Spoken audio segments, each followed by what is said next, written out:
And a chair episode 71. I do believe I know what that means. We are live, and I think you know what that voice means. We got a special guest pulling up, reoccurring guest, the OG Pull Up a Chair co-host. With that being said, let's just dive right into it on this leafless tree, sleepless Saturday that's a little bit gloomy, but good God Almighty, it is feeling blessed and wonderful, and the energy is high, to say the least, as we're getting ready to close out the great month of January. God, it went fast. Spring right around the corner. Right around the corner. In Ohio, at least for Ohio. Right around the corner. But thank you, everybody, for joining us on Pull Up a Chair, episode 71. To my right, the great Super Fried Snooker off the top rope with the Macho Man elbow. Yeah. Thank you for joining us. LA Knight for that. Yeah. Good brother Doomer over on YouTube said, "What's good, Pull Up a Chair fam? What's good, brother?" And with that being said, if you don't know this ugly mug, I love telling you. It is the creme de la creme, the one that they do in fact call him Mr. El Tucker Tente, the ultimate motherfucking sensei, the one who of course taught Bruce Lee everything you motherfucking knows, a.k.a. Space Mountain Stoney, a.k.a. Stony Montana, a.k.a. Young Dumbledore, a.k.a. the young Tony Clifton, a.k.a. Bed Burgundy, a.k.a. call me what you will, just never call me broke or sad. It's Mr. Keep the Love High and the motherfucking hate low. Whew. So with that being said, I'm eager. I'm excited. We got WWE 2K on in the background. You know what that means. So if I'm looking over there, we're doing our GM mode. Yeah, we're not staring off into space. But we are locked in for the pod, you know. Yes. We can multitask. In fact, this might loosen us up a little bit. I think it will. Instead of just eyes glued and beamed. At least for myself, I know you like this about myself. I like to give my, I like to hear the topics, kind of blindsided. Yeah. So I give my true initial reaction. Yeah, that is a good point. You like to just right off the cuff, first initial, just go at it. So with that being said, this is kind of coming off of pure speculation, and then we'll get to the actual two matches besides the Rumble matches. But do you want to go ladies first, talk about the women's Rumble, or you want to talk about the men's Rumble? Let's start with the women's, Ladies first. Okay. Well, thank you for being back on Pull Up a Chair and joining us today. Oh, yeah. So with that being said, we'll have... Thank you for having me, even though, it's not like we were... You're co-host. Whenever you want to pull up, you're pulling up. So with that being said, though, what is, just off the cuff, who do you think, if you're a betting man, who do you have your money on to win the Women's Royal Rumble? You don't have to necessarily just have one pick, but, you can have a couple. And then we will work our way into the hot takes. Okay. So immediate. I got two. Everybody it's on record. Becky Lynch is my girl. Love her. I think it's me as well. I think it's her. That'd be. And then I might even. Who are the champions right now? Just because I'm a little clueless. So Io Sky, which is Bayley's Damage Control group member, and the other champion is Rhea Ripley. So it looks like if they were to do this, it would be Becky wins, she faces Rhea. Bayley wins. Well, now she's gonna. You remember how Batista had that moment where Randy Orton was like, "Yeah, look, I did it." Right. And then I'm gonna challenge you, Triple H, and we're gonna have the most nicest, friendly, competitive match ever. And then Triple H lifted him up on his shoulder. No, Batista lifted him up on his shoulders, and Triple H went, and bam, dumped him, and then turns him face because we just turned on you. The heel group just turned on. Sorry about it, but so I'm thinking you're the youngest champion ever. That good, and now get the fuck gone. Yeah, and I think to turn Bayley back to a humble pie. Yeah, and to turn her back babyface, I think there's only one way to do it, and it would be that Bayley being like, "Hey, I won. Io, I'm gonna challenge you. We're gonna have a great friendly match. Damage Control will be all around the ring, and we're all just gonna live in harmony." And then the group just turns. Another way you could get her back babyface is if say she doesn't win the Rumble, but she starts to get into the mix. If she's in a competition, a match for, okay, whoever wins at WrestleMania, you guys are getting the winner for you're next in line type shit. Well, the only pay-per-view that's in between Royal Rumble and WrestleMania on that road is Elimination Chamber, which is the Australia pay-per-view. But even if it's just on Raw or SmackDown, they're building up her run for the belt. If she gets fucked over, someone runs in and fucks her over where she's about to win for the next in line, because then she's turned automatic babyface because she got fucked over. And now that person is heel because you just ran in and screwed her out of her shot when she's deserved it, and she's trying to earn it. She's not just trying to get a handout. She's out here whooping ass, getting up her dubs up, and climbing the ladder, and then you just, it's like Vince McMahon just pulling somebody, sorry about it. Rug out, yeah. Sorry about it. Sorry about it. Or even better, when The Rock or Stone Cold was a special referee, and he was like, it was The Rock. He was like, Triple H was pinning him. He was at like 3 seconds already. Rock's like, oh, 1. Oh, hi, how are you? Oh, 2. I know the false counts. Yeah. So where they use like the special guest referee like that. If I were to give 3 potential, though, I would say I do agree with you. I think it's Becky. I want Bayley, and I think it could be her second. But if I had to put money on just one, I'd go with Becky. Number 3, though, that gets a little dicey because number 3 I'm going to tie in with, as everybody knows, for the Royal Rumble, you always have to discuss potential returns. Shocking returns, shocking debuts, re-debuts, new signees, the whole 9. So with that being said, I'm thinking Mercedes Moné, a.k.a. Sasha Banks, re-debuts tonight. And I'll go a step further. I think not only does she return, I think we also get a Trinity return, a.k.a. Naomi. Okay. And I think if I were to say putting money on another debut, this goes with a hot take I wanted to share. I think Jade Cargill finally, after a couple months, debuts in the Rumble when Nia Jax will be standing alone in the ring after throwing a couple people out, lickety-splickety, no problem. Okay. Like who's going to stop me? Right. Jade Cargill is going to come out and physically pick her up and throw her over the top rope. Okay, I got a few different directions for hot takes. Naomi comes out, wins it, just because she comes back, gets a huge pop. B, Charlotte comes back and wins it and says, oh, y'all think y'all are the shit. Guess who's back? Me. Charlotte can't come back. She's hurt. Okay, fair. I've been out of the... Yeah, that's the only thing with Charlotte. Okay. Normally, I would say, of course, Charlotte's in the picture somewhere. But she did get hurt. Go to your roster real quick so I can see some names. Good idea. I was gonna ask you about Liv if she's back in. So I don't know if Liv can actually come out because of that whole thing with her being arrested for the weed. I think there might be a chance. Because I was gonna say my hot takes were, I didn't know Charlotte was hurt, but Liv Morgan, because she had a great champion, like a great pop and run. Like the universe took to her. And I feel like she may now be in a place, maturity, to be able to handle the belt and like talking and doing everything that comes with being a champion.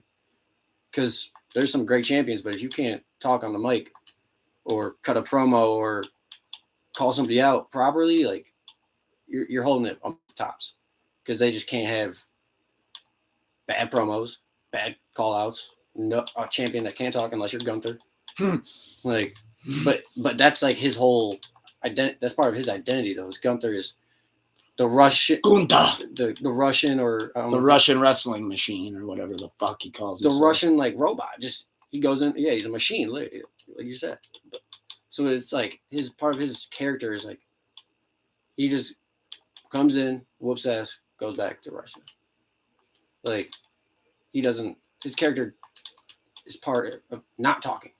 Yeah, so that's his thing. But he's a great wrestler, a great performer, and knows how to give the people a great match when he's in there.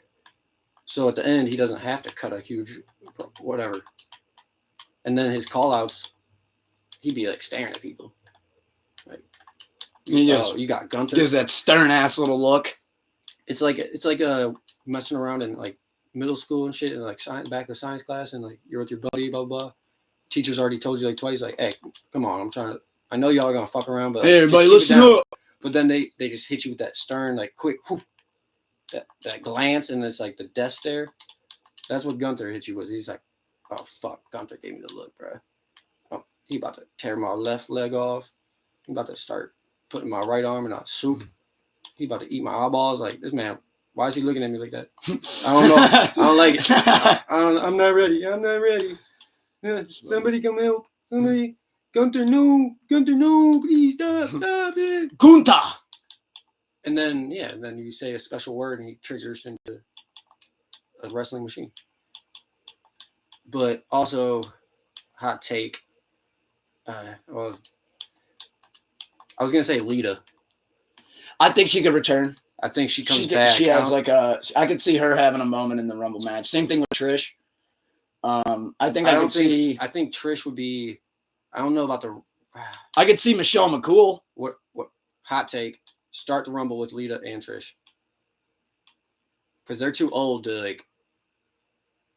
Fully respectfully, they're past their primes, so you don't want them running down there and looking crazy and pulling a Vince McMahon and trying to jump in the ring and tear ACL. So but then you get that huge like, oh shit, they're the first 10 minutes of wrestling, like these two legends. First 7 minutes of this match or whatever before the next person comes out is we're captivated by watching these two iconic female wrestlers of the business. That's why I think it could. And then when people start coming in, they could fucking be like, hey, we're the OGs, let's team up. Fuck these young cats. Fuck the young guns. And then, you know what I mean? So as another hot take, you heard it here first. Bella twins come back. I think they burned their bridge. Yeah, it would have to be Nikki because you can't have Brie because of Danielson. AEW. It's just how the wrestling business unfortunately goes. I mean, I understand that respectfully, but I think respectfully, Daniel, even he went there, made his choice, fine. I'm not hating nothing. But if she came to him and was like, Brie or Nikki wants me, I forget who was who, sorry. But my sister wants me to go to the Royal Rumble and do a surprise tag match with her. He would probably be like, go do it. That would be awesome. I think he would, but for whatever reason, in just the way wrestling goes, they just don't want that shit to happen.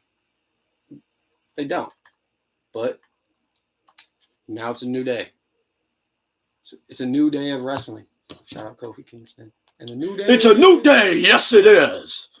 But man, that was they are a great team and squad. Right? So, what do you think of the Sasha return? Because that's a big one. People are wondering: is she AEW? Is she TNA? Is she New Japan? Is she? She's is she WWE bound? She's Hollywood. So you're saying no? I'm not saying no, but like, don't get her twisted with she this that. No, she's her own now. She went and did Mandalorian and Star Wars shit. She's good. That alone on her resume for Hollywood gets her roles. Major. So now it's like, I'm coming back because I'll get a pop for y'all. I'm not coming back for the pop for me. I'm in Star Wars, bitch. Like, she is Money Monet for a reason. And granted, I'm sure she does love the pop too. So she is coming back for the fans. But like, you know, and I think there's her overall love of wrestling. She's now at the position and place to have the leverage. It's like, well, yeah, because if you remember, her and Naomi, they walked out when they had the women's tag titles because they didn't like the booking. And which the booking supposedly, if it is what Trinity said, which I believe her, I don't see why she would lie about that. That was a super weird thing that they were trying to have them do that night. And that's still when Vince was in charge. So I think now at Triple H, no pun intended, but the game has changed. It's a new day. It's a new day. Game's changed. That's what I was saying. That's what I'm saying with... I believe that I really think Trinity's a sure shot because she just finished her Impact with TNA. She just finished her tenure. And there's not like a non-compete clause in TNA. So the day after you're gone, you can show up wherever you want. Okay. And I do believe that even though that was, like I said, just 2 weeks ago, I could see her returning at the Rumble. Plus, WWE's been working with Impact anyways. Okay. So I think she think there's a good chance she could come back. But at the same time, I don't think would be like, oh, I'm coming back full time, unless it's like a Logan Paul thing where it's like, I got 4 months before my next movie shoot. So I can come back. So you think if she came back, she'd be a part-timer? That is what you're saying.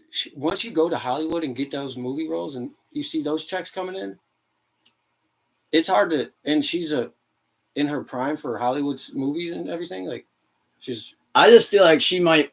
I'm leaning more towards she wants to be more of the full-time wrestler than the Hollywood star. Even though I know that financially that doesn't make a lick of sense. That was gonna be my final point. But it's up now. It's like if she wants to do wrestling, she'll go back to because wrestling. as somebody who watches The Mandalorian, her character's alive. So I mean, that's what I'm saying. Hasn't died yet. But that's what I'm saying with her. Like she now doesn't need WWE. She has the leverage. Like, oh, y'all want my pop because I'm also related to Snoop, this, and this, and I am Money Monet. So, even when she is the boss, and y'all pushed me out, and I was trying to be cool about it, but y'all crossed the line eventually. I tried to do behind the scenes, blah, blah, but y'all pushed me out the door. Cool. But now you asked me to come back in. It's not, I didn't come back to you. Granted, she could have, but it was a mutual, like, and there's been a lot of time together. She now had the leverage, no matter what. In fact, they've almost had 2 or 3 years apart. Because maybe 3. We'll just call it facts. She's a young, attractive female in Hollywood business. She can get roles quickly. But do you think those roles would hinder her from having a run in WWE? And that's where my final point was. It comes down to what she wants to do personally. If she wants to wrestle more than make movies, she'll be in wrestling. So you're saying she'll do her part-time to get the fix she needs, but also stay in Hollywood for The Mandalorian or whatever, Star Wars, other roles she gets. But it's now her decision. It's not WWE saying, oh, you're on a 2-year contract. Let me ask you this. You got to deal with this. Is she going to be as part-time as Cena would be then, in your theory? As Cena is. Would she be that much of a part-time? How I've been with Roman was like, when that movie comes that he's like, all right, it's Hollywood time. He's losing the belt. They're doing it, whatever. He might be locked in, though, with The Rock right now, with what they're building that. Well, I told you, they're getting him past Hulk. So you're saying he's going to win at Mania, which is crazy. There could be a DQ, so he doesn't lose a belt. That'd be so sad for Cody. But you got like an amazing first match. I saw that. But so like, what I was getting at, she has the leverage. She does what she wants to do now. She's not hindered by bullshit bookings and like, oh, I'm on a contract. Like, no. So I get what you're saying. She's coming back on like her own terms if she does that kind of thing. But I'm sticking with I'm really thinking that if she comes back, she's there about every week. Except for when obviously she has to go shoot something, they could write her off. Oh no, yeah. She would, if she did like a 4-month, like, hey, I'm here for 4 months, she's there weekly. I'm not saying like it's Cena once a month, once every 2 months. Like if she's there, she's wrestling because she's in her prime. But if a movie comes calling, she wants to do the movie. So she will go and be like, I'm hurt. So before we get off that though, do you think then who would be another one I'm trying to think that well, AJ Lee. Do you think CM Punk's, I know that one's a rumored one, that she could have a Rumble return. Same thing with Undertaker's wife, Michelle McCool. But I think if Michelle does it and AJ Lee does it, that's a one-off. That's just for the Rumble pop. What if they did? What if Taker comes back with his wife and he comes back with his wife and they do tag team one-offs? So that would be believable if I actually thought here first. That take has fucking heat flying off of it. That take's been in the oven for 3 days. Only I think that's a scorcher because I don't see Undertaker ever actually lacing up boots and wrestling. Choke slam every once in a while, tombstone maybe, sure. Right. But an actual match, no. And I also think this with AJ Lee's situation, I think she would be like a 5-minute Rumble match duration at best, only because her neck is essentially made of like the thinnest wood. So with that now being known to me, like I kind of forgot like that injury, but it's been years. It's what retired her. You lost 9,000. Of course I did. I don't. With the new day of this era of WWE, they're not putting someone out there with that high of a risk. That's Yeah. why I think Big E, he will only be a manager. No matter See, what. and there was other people saying that Big E might return tonight, and I thought, nah. They'll never put him at that risk. Unless he literally lied, which I don't see what the point of that would have been, then But you can't lie through a medical evaluation. That's what I'm saying. And a doctor goes to Triple H and says, "Oh, he's healthy and strong as shit, but if he takes a wrong bump wrong bump on his back or back of his one neck, wrong bump in its wheelchair, like you can't. It's either worst case paralyzed, neck down. Best case, he gets up and it's a bruise. Triple H isn't taking that risk of having that option. Now, back in the 80s when it was, hey, bro, we need Kurt, perk up. Kurt, get those perks in you. Kurt, the perk. We'll chop them for you. Like, get out there. So it's like, that's like, it's a play on words with New Day, obviously, but like, it is a new era of, like, they are not going to one-off match and risk your the rest of your life. That's my thing is, like, if AJ Lee does it, I feel like it would be very light, like maybe a throw into the corner, maybe a throw against the ropes, maybe a little stare down, maybe a beat down, something like that where you can really keep her safe. Kind of like how Kevin Owens did with Steve Austin, but that's another point. But like, literally, just real quick, with pretty much before Kevin Owens went out there, Austin was like, he put his hand on his shoulder. It was like, all I'm asking is please take care of me out there. And Kevin Owens was like, don't even worry about it. I got you. And you could tell even throughout the match, he was protecting Stone Cold everything he could. I mean, even like that ones where they did the swing and they started to fall, Kevin Owens purposely got under Stone Cold so his neck didn't hit. That was cool. Kevin Owens ate the full bump on the ramp with Stone Cold landing on him just to protect him. So that was cool. But now that we did kind of simultaneously, we didn't realize, but we kind of pivoted into the men's rumble. So with the men's rumble, good at this shit. Yeah, with the men's rumble, who do you got? That one's tougher. This one's tough. This is the one that I have hot takes. I have potential return takes, and the winner is just not as clear cut as you think it would be. Let's start with this though. I'll pop some names off. Let's see what you think. Let's see if you bite. I'm listening. If I had to put money on somebody as a clear cut winner, I'd go Cody Rhodes. Wins back-to-back Rumbles. See, that's the thing. That one's tough. Only a couple people in history have done that. Stone Cold and I think like Shawn Michaels. I think Ric Flair did it too. So I'm thinking Cody first though.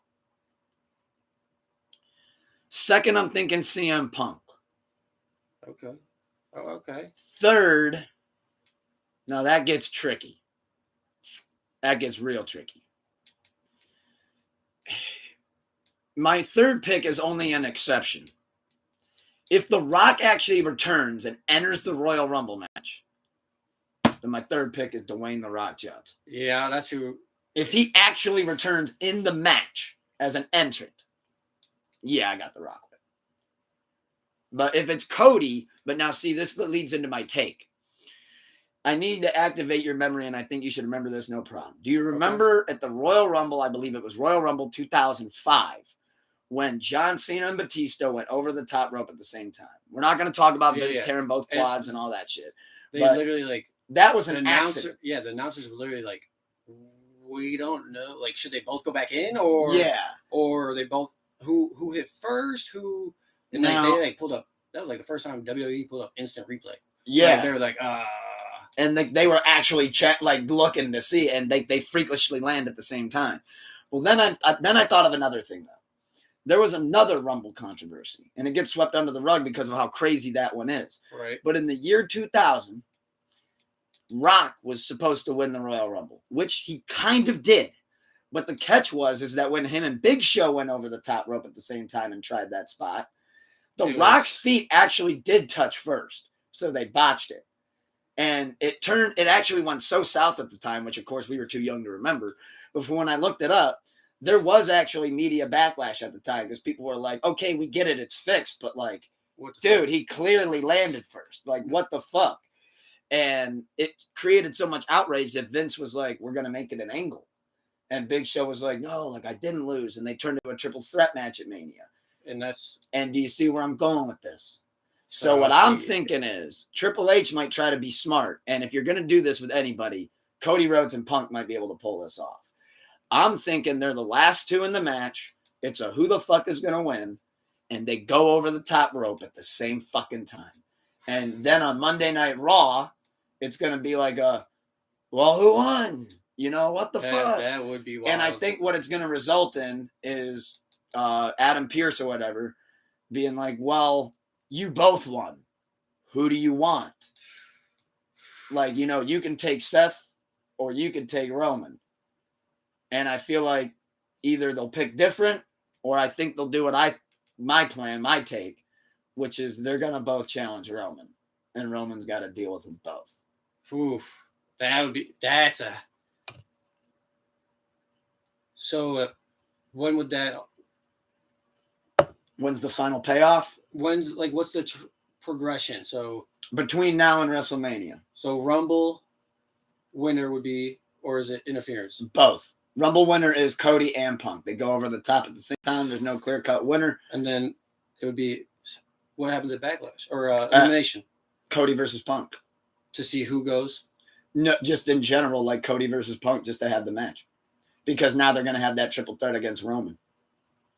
What if they still do?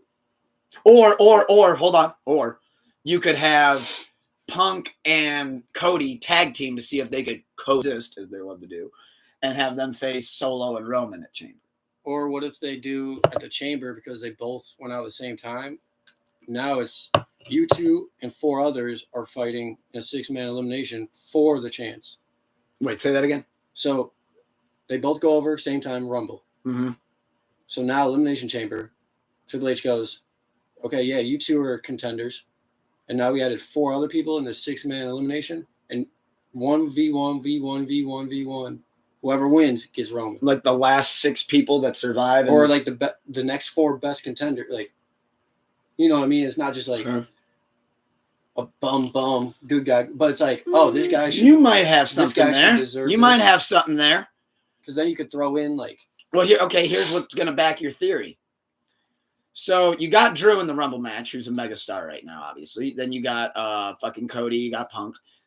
Drew really wants to win the Royal Rumble. He's a heel now. He feels like he got screwed because he won during COVID and he won his title with no fans. Blah blah blah blah blah blah. I like that. And then you got Roman tonight, which I guess this is going to kind of talk about this match for just a split second.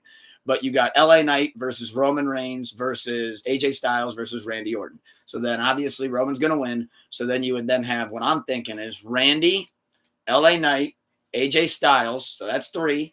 Then you got Drew, Cody, Punk. That goes with your theory. 6 people for the Chamber.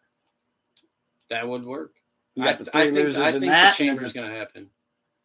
Like I think that if they go over at the same time, I think that would be the angle they take. Is like, well, here's another Elimination Chamber match. Because like, why not? And then Cody wins that. Yeah. To really, like, another obstacle in his finishing of the story? Is that what you're saying? You're going with that theory? We're going off of my theory at that point, too. We're 2 theories in, and they're just connected to each other. It would be...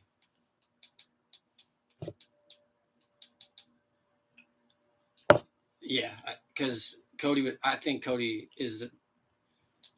I think they're going to make it very dramatic for Cody to get the title shot. So I think all that would play into fans having an emotional roller coaster of what the fuck? Like, y'all are screwing Cody still? And then, oh, okay. Oh, shit. Oh, this is crazy.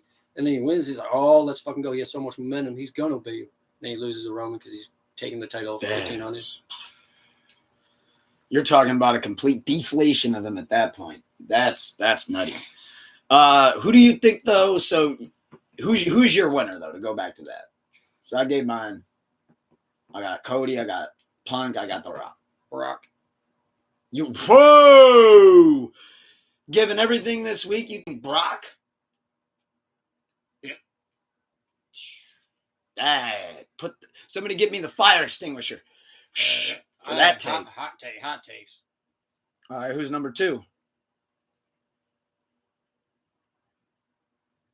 Hulk Hogan. Hulk Hogan supposedly is a surprise entrance. Yeah, so. that's why I kind of. Well, not even really a surprise because he kind of cut a promo.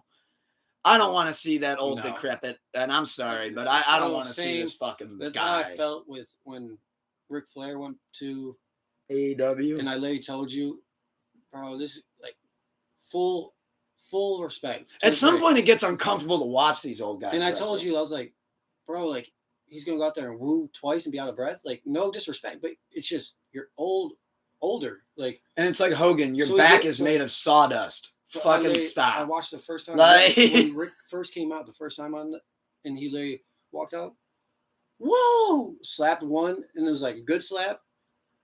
Whoa! It was like half of the first woo.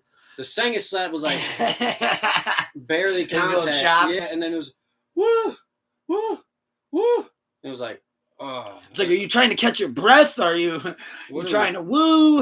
Like, what are you doing here? But no, I don't want to see Hogan actually pop up into the Rumble. Cut a promo of any fucking thing. I don't know. Even that's becoming a stretch. The whole locker room hates him. But so with that being said, then who's your third, and then who's your surprise returns, or re-debuts, or comebacks, or new debuts? But I do have. Oh, I gotta hold it for a second. But I am curious to see on who your third winner would be.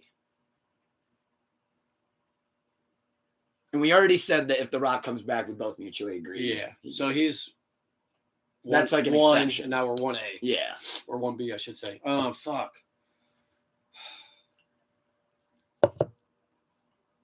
What about, like, trying to, like, actually... Your boy, Rey Mysterio, was supposed to come back tonight. I don't know if his knees... I don't know if his injuries for a Rumble matches...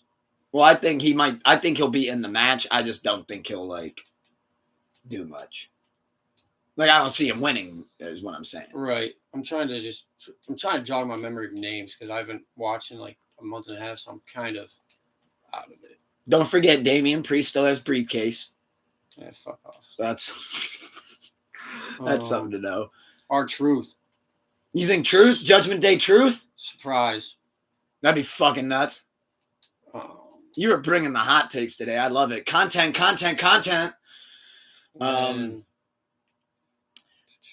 Who do you think for Randy?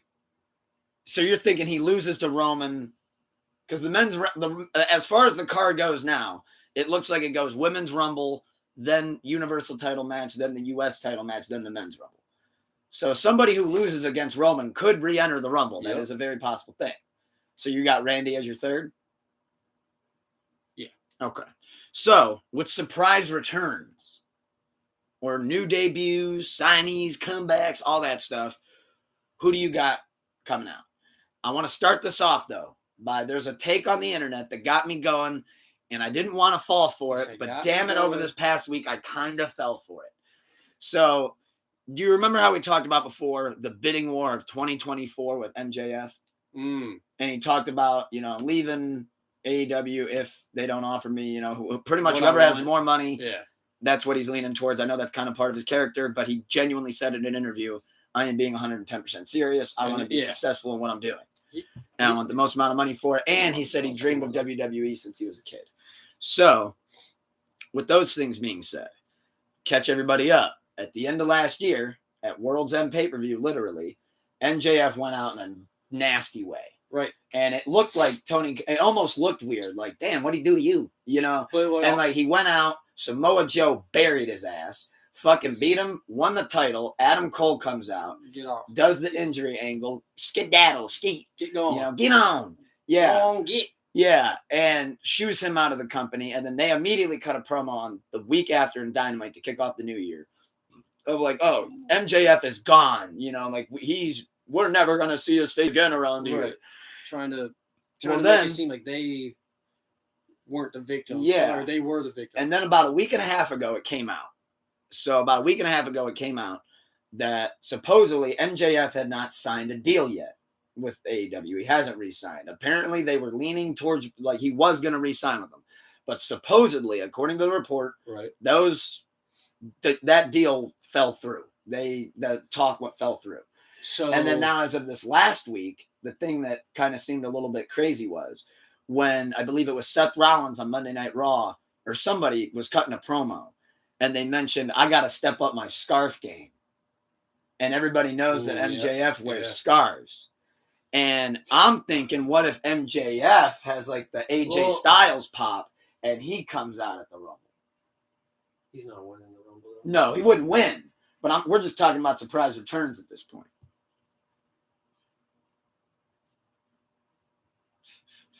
I mean, I don't think you bring him out at the Rumble. You don't think a Rumble debut, a Rumble pop? This is usually like the not Legends Day, but like I think you'd say that's why I mentioned AJ Styles, because when AJ Styles was in TNA and then he debuted in WWE, they debuted him at the 3rd spot in the Royal Rumble. It could happen. Honestly, even with MJF, I think because that's a hit or miss pop.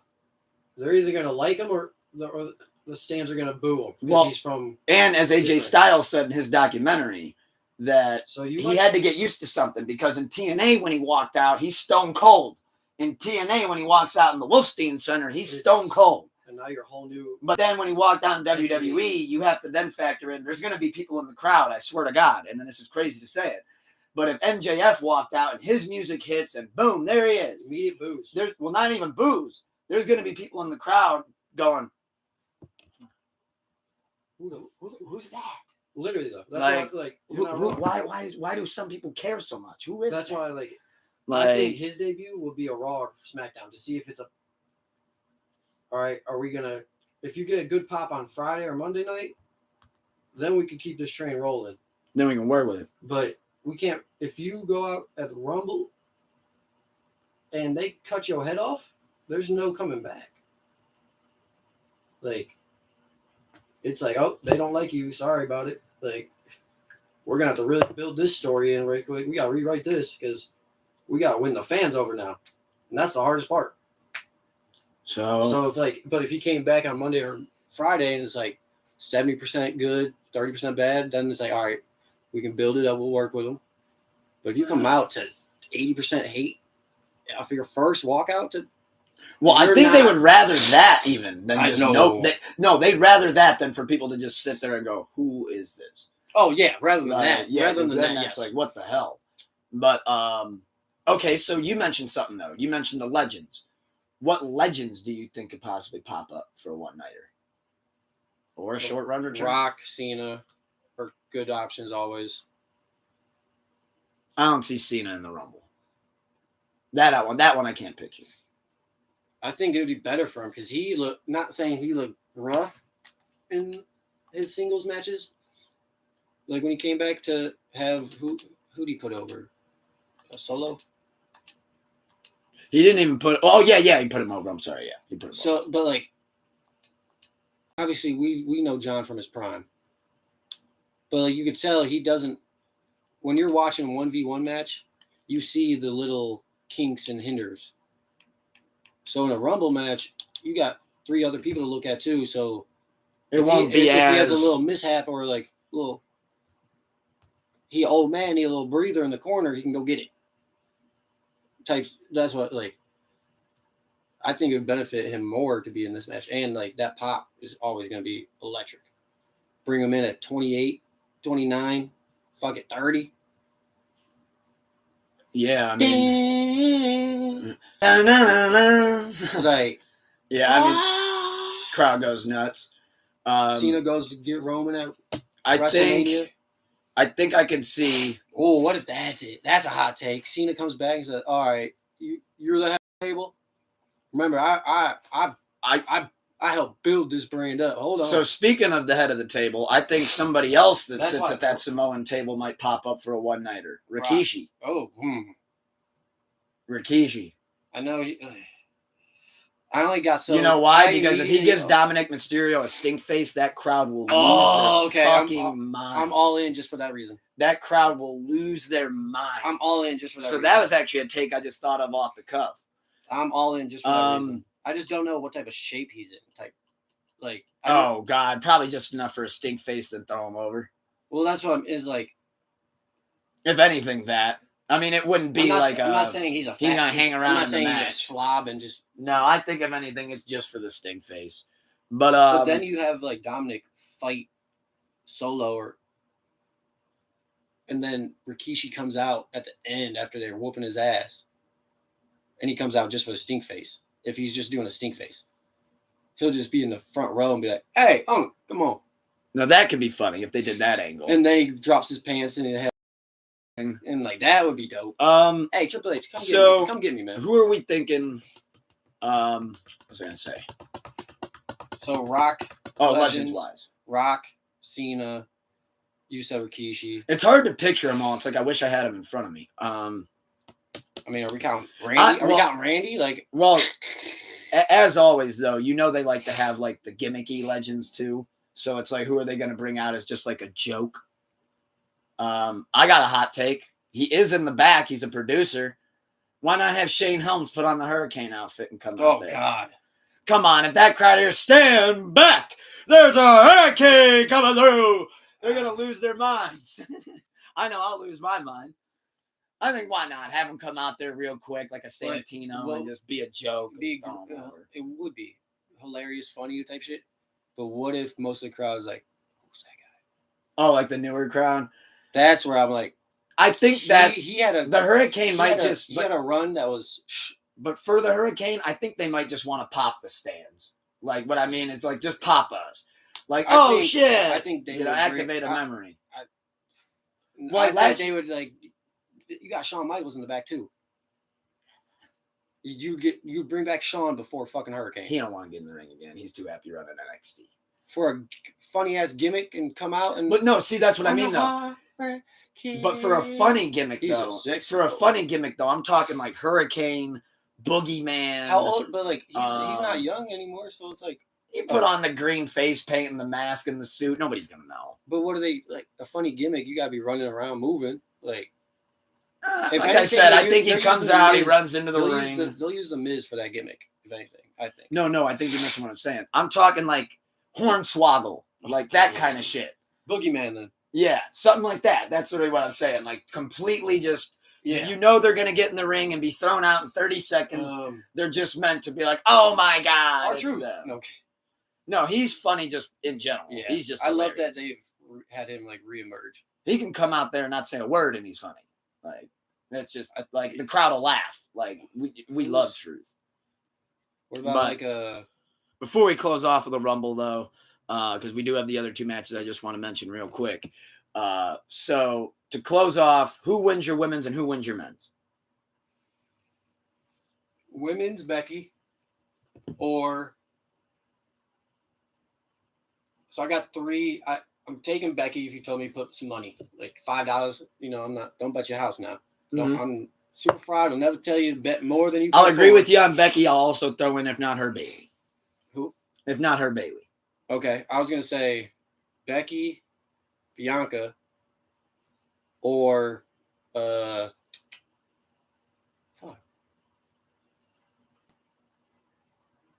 God damn it. Gosh darn it. Sorry, Lord. Bianca is possible. Or it's not a bad third. Money Monet. I couldn't think of her name. Oh, and she returns, yeah. If she comes back, then she's in that's almost like The Rock for me. Like if she comes back, automatic. That's like wow. Yeah. Because but I think Becky or Bianca. Now, how about for men's? Cody. Okay. Seth.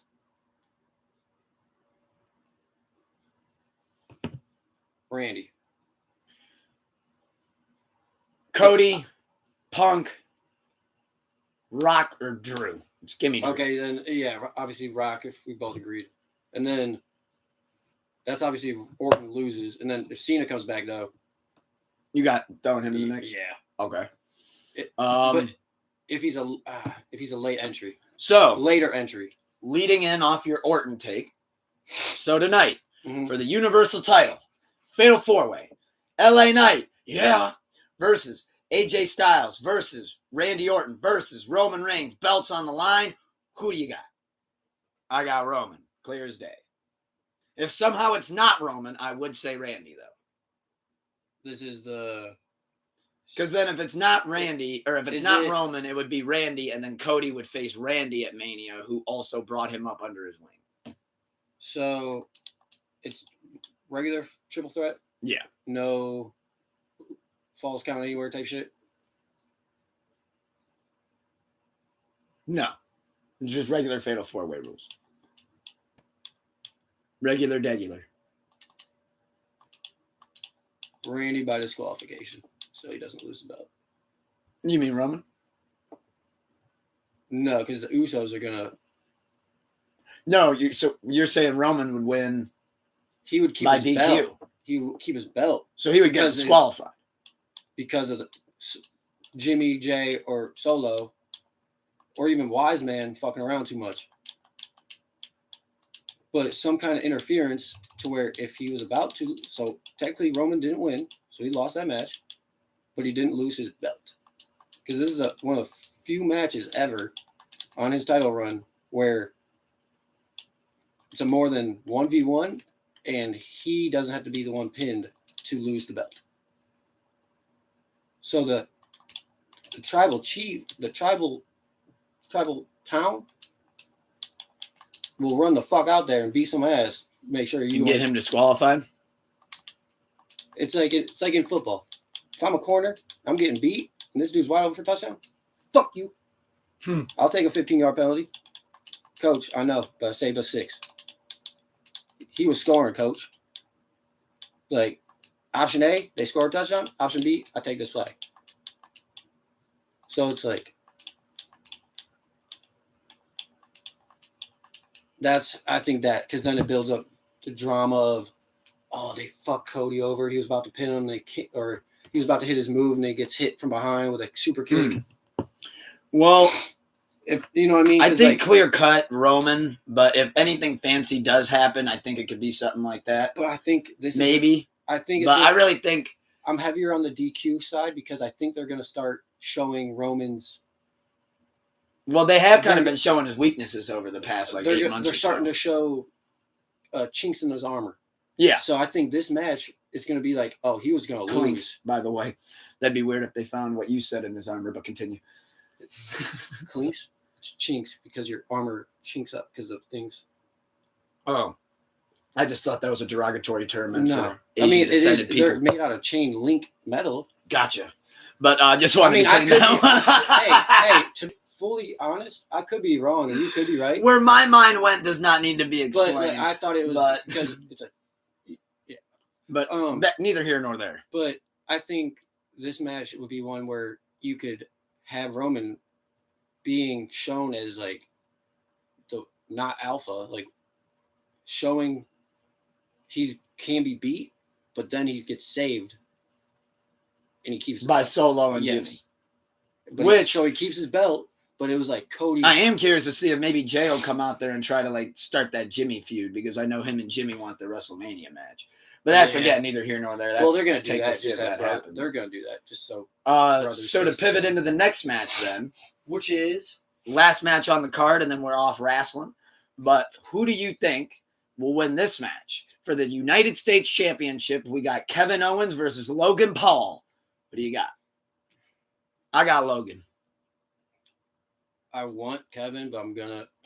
Because my take with that is I think Logan wins. He's going to hold it to Mania, and LA Knight's going to get the U.S. title at WrestleMania. He's going to beat Logan Paul. They've already kind of planted the seeds that those two genuinely don't like each other. Like, they asked LA Knight, and he was like, I really actually don't like him. He goes, I understand it's the business. And he goes, we have to get along. And he goes, we're both professionals. Remember what I said when he came back and won the belt right off of Ray? What was that? When Logan, at his boxing match, called out Ray. And I said, no fucking way are they going to let him take a 4-month absence and then come right back and get the belt. Granted, Ray needed surgery. Yeah. So they needed a fast resolution. Which that ended up making that make sense. Precisely. But remember, I was like, if Triple H and them didn't have the back room and locker room on board, like, hey, guys, It's a quick thing because Ray needs surgery. Someone will get their feathers ruffled because, oh, you're telling me this social media star came into business, cool. He was grinding, doing it, but then leaves to go to boxing because he's able to, because I'm on the contract, he's on his contract. So he's able to go make millions in the boxing match and then come back and immediately get the belt. And he's been on a brand for less than 2 years. That's like, I said it then and it's still true. But it also built up his heel character. Yeah. But it got you real life heel coworkers. Yeah. And anytime you get that in wrestling, they love capitalizing on that because they know they'll both be professionals. So, and this actually has some animosity. I think Kevin Owens gets it. So you think KO wins tonight? I think Logan has another fight probably coming up. Like, maybe not in the next couple of months. Just renewed his contract with WWE though. I'm thinking for part-time though. It could be a part, like, hey, during this I got to fight this month, but yeah, but okay, so you can't be a champion. All right, cool, that's fine. Let's get this beef with KO going. Rile people up, and I'll come in, be the bad guy, I talk shit, pop in, pop out, and be like, haha, I do what I want. I call my own shots. Yeah, you listen to the boss. I am my own boss. Like, so it's, hey, shut up. But so before we close off of wrestling though, so then and essentially I got Roman, you got Roman, I got Logan, you got Kevin. So you got KO, I got Logan. That's an interesting one. We differ big time on that one. That's like the biggest differ we have of the night. It's actually the US title match. Also, Logan has had his big ass moments and victories on pay-per-views. Kevin Owens has too, but like now, like, they've kind of been burying him over the past some months, and he very deserving and worthy. He's like the close but no cigar jobber. Like, he gets so close. It's a great match. It's the worker that is always there, not 5 minutes early, not a minute late, right when he's supposed to be. Gives his full effort the whole day, and then you just come to expect that. So like he's always like, he'll pick up the slack of other workers, but never gets acknowledged. So after a year, he's like, what the fuck? Like, why am I cleaning up after grown men? Like, okay, yeah, it's little shit to pick up, but like, if I didn't do it, you would notice. You're saying KO's at the point where he's like, look, I can't lose to everybody. That's kind of what I'm hearing there. Like, he's like, look, I can't just lose, and you're still putting me in these matches expecting me to look like a qualified guy. Because I feel like that's the thing with it is right now. I can't be here putting in 12 to 16, 20-hour days, whether it's watching tape, helping people wrestle, helping this. Training, working out. For every day for 300 days a year. I can't do that and then be disrespected by someone who comes in. Respect his other business ventures. Respect that. I know he loves wrestling. I don't want to lose on the PLE to the podcaster. Is that what you're saying? I'm not going to lose. I will not be disrespected and lose to someone who isn't all in like all of us are in this locker room. Cool. He needed the belt to get off Ray. Get it. But now it's like, make the US title get now more it's getting attention. Disrespectful for him still holding it. Because you got people back there that wanted that shot for 7 years. And he just walked in and they handed it to him. Because of his name, because he's a celebrity on social media. Cool. You could have built this guy into him.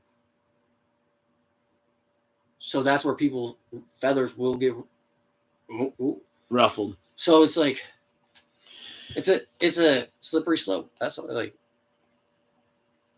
So glad that we got to get off a lot of our Royal Rumble takes. Obviously, as you know, I'm a huge wrestling stan. Looking really forward to tonight. I'm excited to see how these predictions play out. As always, we might be completely wrong, or we might be completely right, and we might look like prophets. I know you got the Book of Snook. I know you're getting ready to make some more entries into the book. I know most of my predictions fall short, but once again, I'm just so excited And for the book tonight. of snooker is for snooker. That's true. I don't have the book. I'm not telling y'all. I'm not a co-author. I'm not telling y'all to take my hot takes and go lock them in on FanDuel. I'm not saying that. I'm not giving you betting advice. I'm giving you my opinions and my takes. But do that what you will. Yes, do with that what you will. But I'm not telling you to go lock them in.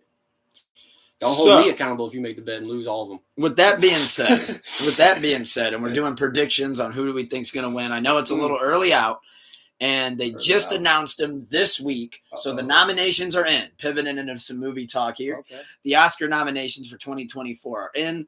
A lot of expectations, I think, were filled overall. I feel like I could have called a lot of these. So let's just start with Best Picture for Oscar noms. Okay. We got American Fiction, and I'll share what I've seen and what I haven't seen. We got American Fiction, haven't seen that. We got Anatomy of a Fall, haven't seen that. Barbie, seen that. That's taking everything. The Holdovers, which I just saw actually with Paul Giamatti, that's great. We got Killers of the Flower Moon, which is that Martin Scorsese. Scorsese, right? Yeah, Marty Scorsese and Leo movie that's like 3.5 days long. We got Maestro, which is Bradley Cooper's movie. Okay. We got Oppenheimer, which that's to be expected. We got Past Lives, which I have not even heard of that. Poor Things, which I've heard nothing but great things about. I know it won a couple Golden Globes. And we got The Zone of Interest, which, again, I have no interest in The Zone of Interest. Ooh, at least as of right now. Why you do them again, like I don't that, even know Why'd you do them like that? They set themselves up. So that's Best Picture? So, yeah, what do you want to win? Who do you think's going to win? Oppenheimer. That's what you want. Mm-hmm. Okay. That's what I think is going to win. Me too. But what I want is actually Barbie. I want to see Greta get it, and I want to see Margot get it. And I think that movie actually had a beautiful theme behind it. Great theme. Movie of the year. Cool. Best Picture. They recreated Atomic Bomb, bro. And I know that when it comes to, like, you know, the Oscars, they do like to give it to movies like that. Plus, it's Nolan, and I do believe this would be the first time Nolan actually won, which I didn't know that before. I guess Nolan was like the Leo of directors. He's just been nominated a shitload and just never fucking wins. Damn. Yeah. So the Leo, yeah. Like Tenet never. I actually looked it up. Tenet never won. Inception never won. Ooh. Yeah, there's a Dark Knight never won. In fact, the only thing of any of his movies that have won before the Golden Globes this year was when Heath Ledger won Best Supporting Actor. That's the only thing that he's ever won. Besides, the only other thing that he won, which was not, but it's not a big award, was like audio or visual for Tenet. Didn't even win for But it's like a little side award. Yeah. It's not anywhere near like a best director or a best writer or like anything like that, which apparently he's been nominated for like every single one of his movies and just never gets it. So this might be the year where they're like, okay, God, we can't snub Oppenheimer. It went toe to toe with Barbie and actually pulled out over 100 or whatever. I think it grossed. Did it gross $1 billion? I think it maybe eventually Barbie? grossed $1 billion. Or Both of them. I don't know if Op did. I don't want to quote that one. I think it may have got close at least. But I think Oppenheimer, I want Barbie. And you said you want and think. Okay. So best actor. Bradley Cooper, Maestro. I do want to see that movie. Coleman Domingo, Rustin. Never heard of it. Paul Giamatti, The Holdovers. That was a phenomenal performance. Cillian Murphy, Oppenheimer. Jeffrey Wright, American Fiction. I'm going to go with Paul Giamatti, Holdovers. He won the Golden Globe, and I think they're going to give it to him for Best Actor. If it's not him, I think they'll give it to Cillian Murphy, which is who played Oppenheimer. Yeah, that's... I got Paul Giamatti, though. That ending scene. I got Op again. I think Maestro will win, though. Cooper. So you think Cooper for Maestro is going to win? Yeah, but one... He did have to do a body transformation thing, and like he had to do like the whole where you spent hours in the makeup chair getting to look like that. Maybe I'm not quick to rule it out, but I'm thinking Paul Giamatti and Cillian. Curious to see what you guys all think of as well. Best Actress, we got Annette Bening for Nyad. We got Lily Gladstone, Killers of the Flower Moon.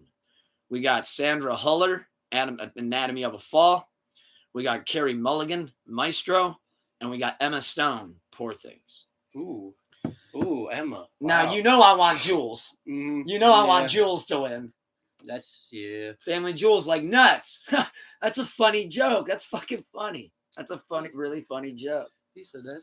But little super bad nod there. Mulligan. This one gets tough. We got Emma Stone and Poor Things, who I want to win. I was about to say I want Emma. But I think Lily Gladstone for Killers of the Flower Moon. I don't know why. I think Marty's not going to get like a movie win this year, I don't think. So I think they're going to figure out a way to give the movie some sort of an award. And she did do a great job in it. So I'm going to go with Lily Gladstone, Killers of the Flower Moon. What do you know? Who are your final answers? I'm not familiar with them, really, to be honest, with much of the movies. I've watched 2 out of 5. I want Emma. I think Lily will get it, though. You think Lily's going to get it, too, and you want Emma? Okay, so for Best Supporting Actress, we got Emily Blunt, Oppenheimer. Danielle Brooks, The Color Purple. America Ferrera, Barbie. Jodie Foster, Nyad, whatever. Davine Joy Randolph, The Holdovers. Now, this is the toughest one yet, I think. This and the Best Picture have been the toughest one yet for me. Emily Blunt, Oppenheimer is a chance. America Ferrera, maybe. That Academy, though, they fucking love Jodie Foster. So I can't rule that bitch out anytime. Not to call her a bitch. I like Jodie Foster, but they love giving that woman some nods. And some wins. But then you also have Divine Joy Randolph, who did an outstanding job. I think she did the best performance out of all these people in The Holdovers. But I already said I got Paul Giamatti winning Best Actor, so I don't think they both can win. So with what I said, I think Emily Blunt, Oppenheimer. Ooh. I want either America Ferrera or Divine Joy Randolph. I want either one of those two. But I think they're going to give it to Blunt. Where are you on that? Yeah. Who? What? Oh, actually, okay. Because I saw Barbie and I was like, how is it not Ken? And I was like, oh, actress. Oh, yeah. I was like, we're about to get there. Yeah. Because I looked at this but saw those names. I was like, wait. Yeah, Emily Blunt. She's taking it. Because and think she'll win? Yeah. But they're not going to. The next one is going Barbie. So they're not okay, now Barbie, see, Barbie. That's interesting. So I'm glad that you said that. That's interesting. So I believe this is one of the last awards we're going to touch on, but we got Sterling K. Brown for Best Supporting Actor. This is Best Supporting Actor. We got Sterling K. Brown, American Fiction. Robert De Niro, Killers of the Flower Moon. Robert Downey Jr., Oppenheimer. Ryan Gosling, Barbie. Mark Ruffalo, Poor Things. Ooh. Now, this is officially the hardest one yet for me. I had to be refreshed to remind myself of which one is almost impossible to pick. And this one is just a motherfucker. I'm smoking a stress ciggy on this one. Yeah, I was about to God damn. Good God. Okay, first off, I don't even know who I want, so let me figure that out before I know who I'm going to think so. Okay.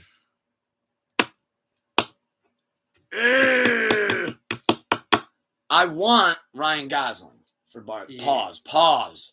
I want Ryan Gosling for Barbie to win. The tone of which I said that to, that was some nasty work. But I got Ryan Gosling as who I want to win. As far as who do I think is going to win? Oh, Jesus Christ. Can't wait to be way off on this one and Reddit to eat my fucking feet alive. Damn. They're going to start with the feet, eat their way to my fucking face. Okay, I just got to throw something out there. Fuck it. I think they're going to give it to Robert Downey Jr. And if they don't give it to Robert Downey Jr., I think they're going to give it to Mark Ruffalo for Poor Things. Because for whatever reason, at the Golden Globes, they must have advertised that fucking movie 50,000 times. So they really, and it seemed like it was a lot of like his scenes too. So My money's on Downey and Ruffalo, but I want Gosling. That's... But then again, you got Robert De Niro sitting right there, who again is a fucking Oscar-nominated magnet. So he's an Oscar magnet, just like Jodie Foster. That dude could cut a fart in a movie, and they're gonna find a way to nominate it. That's why the Academy hated him for like 5 years, because when he did Meet the Fockers and Meet the Parents, they were like, "We can't nominate that. Just leave him alone." They're like, "Please, just do another movie, Raging Bull 2 or whatever the fuck." Right? Please help us. So who are your winners on Best Supporting Actor? Ryan. You got Gosling? I remember you said that. I want Robert, but I want... You think they're going to get Gosling? Because... That's interesting. Yeah. Because I want Gosling, but you think they're going to give it to Gosling. Yeah. He killed that role, I can't lie. He did Beach. He did Beach very well. He out-beached everybody. So with that being said, we got Best Director. We got Justin Trite, Anatomy of a Fall. Martin Scorsese, Killers of the Flower Moon. Christopher Nolan, Oppenheimer. Yorgos Lanthimos. I know I pronounced that wrong. Poor Things. Jonathan Glazer, The Zone of Interest. I think this one's easy. I see 2 movies here out of the 5. I see 2 movies. Okay. It's either Scorsese or it's Nolan. So that goes back to something we just talked about 10 minutes ago. They snub him? Snub him? Who? They snub him again? Nolan? That's going to make our answer. I think this is going Oppenheimer. They give it to him? Yeah, I think it's... I'm going want and... Thing. Scorsese, you don't even have any more room on your shelf. Let this man win one. I just, like... No, I think they give it to Oppenheimer. I think Best Director, Christopher Nolan, stop playing with his name. Stop playing with his name. Yeah, what do you mean he didn't win Best Director for Inception? What do you mean he didn't win Best Director for Dark Knight? What do you mean he didn't win Best Director for Tenet? Granted, I wasn't a big fan of that movie. Saw that a lot of other people loved that movie. It just wasn't one that was particularly my taste. Another one I got to mention, Interstellar. Why didn't he win for that? Why? I forgot about that the first time he mentioned it. Holy crap. All nominated. Never won once. If I'm Christopher Nolan, he actually said it during his Golden Globes. He's like, I've never won any of these before. Like, this is really cool. That's crazy. And like, you could tell he was genuinely happy to finally be like, finally I get to walk up on this stage. Jesus, I've been losing to everything. Like, what the... Wow. I didn't even... That's crazy. And I actually saw on it was Twitter too, that they showed his reaction. Who's? Nolan's. Oh. And it was for Inception. It was for Inception, and they were like, and the best director or best pick, it was one of the 2. They said goes to da-da-da. And they showed his face, and his wife like immediately like put like her hand on his back, because you could tell he was like, he probably said on the way there, if I don't win this shit, it's rigged. And you could tell he was like, "Are you kidding me?" Like, what damn. I gotta do? Like, Interstellar was wild. Yeah, and I know a lot of people are like, "Hey, but at the end of the day, awards don't mean nothing." Here's where they do. They mean a lot in the industry. Go tell that to LeBron in his debate against MJ. That's the only thing MJ has over him. 6 championships to his 4 now. But then it goes down to, he's 6-0 in the finals. LeBron never got swept in the fucking first round. And but that's look at it this way. When Parasite won the Oscar, yes, it was already popular. But when it won the Oscar, what did it do for that movie's popularity? Put a rocket ship strap to it and send it off to the moon. Interstellar, like, with speaking on that, it's like, it was so not ahead of its time, but it was like one of the, not ahead of its time, but it like set the game of the movies for, like, if you want to do realistic shit and like futuristic outer space shit, like, this is how you do it.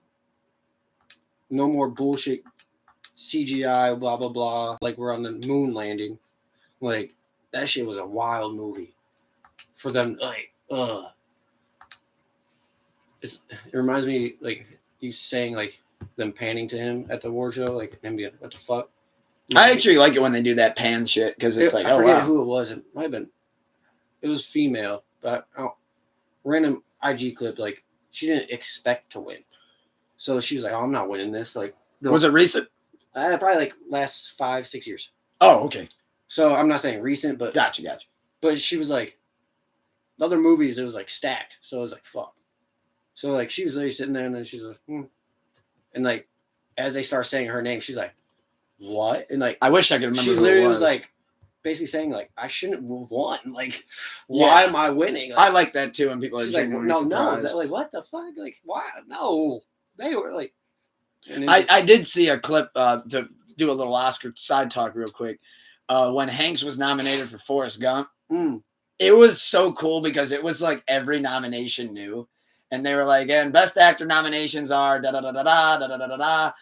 And Tom Hanks for Forrest Gump, and the winner for best actor goes to. And at the same time, all of them, when they go, and Tom Hanks, people stand up and clap. But as they were like, and it goes to, it showed all the other nominations in the frame go. That's awesome. Point right at him. And as soon as he won, he just got up and he kind of looked around like, so, yeah, I did that shit. Like, yeah, I did that shit. I cooked him. Yeah, he knew, all right, come on. I fucked that role up. Yeah, I potentially, it's one of those movie roles that's so iconic that people almost associate Forrest Gump with being like a real guy. Like when I saw that movie when I was like 6, 7, exactly. I was exactly. joking. But like when I saw that movie when I was like 6 or 7. Someone's going to take that serious. They're on Reddit. You thought Forrest Gump was real? You fucking idiot. They're going to find my In fact, they're going to be more creative than that. They're going to call you a dumbass in the most precise way you've ever seen. You're going to have to dig up the Websters for what some of these people say. But that actually would be something they would say. I'm going to get that on Twitter later.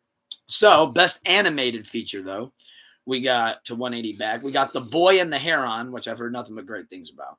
We got Elemental. We got Nimona. Not Pneumonia, just Nimona. Heron. We got my Nimona. Okay, I'm sorry, I couldn't resist. We got Robot Dreams, and we got Spider-Man Across the Universe. That's what. Either that or Boy and the Heron. Either that or Boy and the Heron. If they want to get technical, I feel like they would go Boy and the Heron, but you got to go with most successful. You're going. Even, I mean, best anime, like, that man is.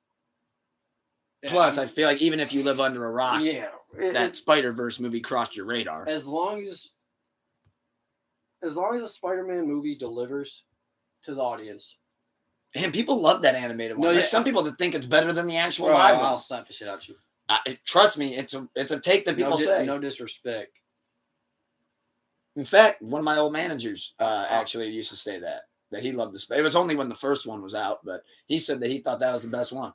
Like that's crazy. That is a hot take. With that being said, though, next. Because I just felt like that one was quick.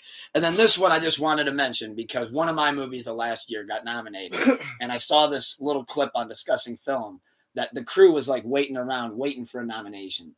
And they got just one, but that one nomination meant so much to that room, man. They started tearing up and everything. That goes back to your saying of awards. Oh, they do, because it gives validation. It's a sense of like you recognized our hard work. Exactly. And now more eyes can come to our hard work. It's like because you're honoring us. And that's what tie it all back together into wrestling. Kevin Owens isn't getting that. So that's why he's good one. He's like, what the fuck? Good one. This dude out there boxing and just gets in. You came to pod today. Good one. But the validation for the creators. It's like that's why GTA restarted their whole game when shit got leaked. Because the creator, like 2 years of work of creating and developing on a game. Sorry, we gotta throw that away because someone leaks. Okay, only because I know this is gonna make me. Only because I know it's gonna be worth it and it's gonna be one of the best games of all time. So my name at the end of the credits. My name is my name. But like, I'm living forever. We still talk about San Andreas. Oh yeah. And old games. So like. Their dedication, that's their validation when there's. And even speaking of that, I remember we used to win some of those E3 awards. Like that's how like monumental sometimes award show can be when you're truly invested into like the culture of that business. That could be the difference between working like a job environment being successful and not successful. So with that being said, for visual effects, the nominations are, and I'm going to save my pick for last, but The Creator, Guardians of the Galaxy 3, Mission Impossible Dead Reckoning Part 1, Napoleon, and last but not least, Godzilla -1. And I really, really, really hope and want and hope that Godzilla -1 gets to win for their one nom. You know he's not. I know it's not, but damn it, I can got Tom hope. Cruise in that fucking truck. I can hope. But no, they're most likely going to give visual effects, I would assume, to either Mission Impossible or Guardians. I'd go Guardians. Maybe even Napoleon. I think Guardians. Damn it, I would love to see Godzilla -1 do it, though. Especially on the budget that they had. No. I would love to see them do that. I'd love to see them get that win. That'd be so awesome. Guardians had a tearjerker that got everybody. Everybody. And no one saw it coming. And, I mean, you're going against Disney at that point. An infinite budget. A budget that has no end. Not even that. It's just like... Not even really a budget. And then you're going against billionaire status Tom Cruise. I'm going to be honest. The Godzilla from 2000 is better than the last 3 Godzillas. What do you mean? The old Godzilla? Old? Late 90s? I'll be honest. I don't even know which one you're talking about. Because it was Godzilla. It was literally just Godzilla was the title. I was about to say, because I know you can't be talking about the OG tabletop one. I suck with names in general. Are you thinking of the early 2000 King Kong movie? No. With Jack Black? I will slap the shit out of you if you really thought I was that fried. I know I'm super fried snugga, but to confuse King Kong. Are you talking about the Godzilla movie that came out in 2012, 2013? No, Lucas. I'm gonna steal this from Shannon Sharp. Club Shay Shay? Or Nightcap. Either or. I watch it. But Lucas, if I tell you the grass is going to turn to cheese, start hustling some crackers. Because when I talk about something... That's an expression. When I talk about something... That's an expression is what that is. If I'm talking about something, I don't like talking about stuff I don't know. So if I'm adamant, you said... Are you talking about King Kong? Bitch, that's 2 different characters. No. Well, I just thought that maybe you were making a little bit of a mistake there. Because I can't for the life of me seem to think about which one you're talking about. I could just be way off. It was VHS, had a Godzilla, it was green outline. I know exactly the movie. I love when the internet does not fucking help you. I was about to say we can move on if you want. But... Oh, no, we can. I'm going to still search it and find it. Gotcha. But, yeah, so overall, though, I did just want to cover the Oscar noms, and I'm sure the weekend of the Oscars, we will also dive more into those as well. But with that being said, just real quick, do you think anything got snubbed? I didn't watch a whole bunch of movies this year, to be honest. I didn't go to the theater as much as I'd like. Just to throw out just for the sake of some content, I'll throw out one thing I think got snubbed. You're telling me Air didn't get one single nomination? Was this the year with Super Mario? Yes. That's a snub. You think that's a snub? That movie was phenomenal. I love that shit. Yeah, that didn't even get Best Animated nod or anything. That is actually pretty surprising. That probably got snubbed out of a Best Animated Feature. Yeah, that's a snub. For sure. I think the other snub, though, is Air did not get one nomination. Ben Affleck didn't get nominated. Damon didn't get nominated. No, I believe it was Viola. She didn't get nominated. Fucking nobody. I thought that was kind of a snub. I don't know. I just really loved that movie, and I kind of thought they just did that one dirty. But you said which one? I'm sorry. Air, that movie about Michael Jordan's shoes. I love that. Snub. I thought that was a great movie. Great documentary. Yeah, we got a documentary session. Well, I mean, that was a full movie. That wasn't no doc. What did it explain? I mean, it wasn't a doc. It wasn't set up like a documentary. I know, but if anything, it was like a biopic. But so that's the main actor. Okay. Matthew Broderick.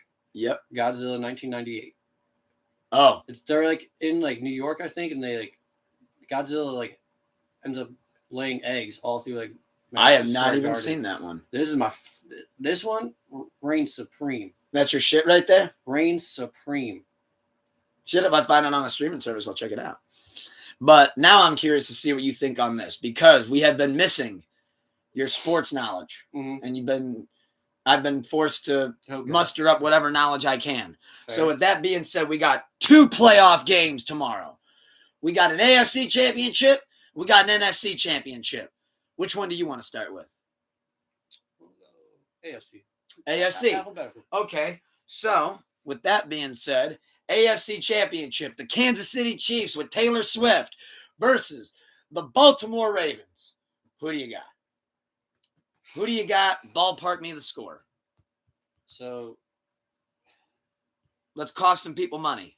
Get your this FanDuel is the thing. Like, I think the Ravens have the talent and team to win this game. As a betting man, it is so hard for me to even say those words, to put in the air, to be against Patrick Mahomes, just because of how successful and dominant he is. Like, Lamar is also phenomenal and a dog. But, like, if you told me to put money, I'm not betting on that game. Because, like, I can't get myself to bet against Patrick Mahomes, even though I want to. It's just that. It's so like, you're really thinking the Chiefs? No, I think the Ravens. But I think the Ravens want the Ravens. But if Patrick Mahomes comes down in the last 10 seconds and somehow gets him a field goal, I would not be surprised. Because it's fucking Patrick fucking Mahomes. And that's just what great quarterbacks do. But this is a time where Lamar is also a great fucking. So, and I don't think he will fold. It's going to be a hell of a game. Got two scores. One if it's you defensive battle, and then if it's like not a shootout, but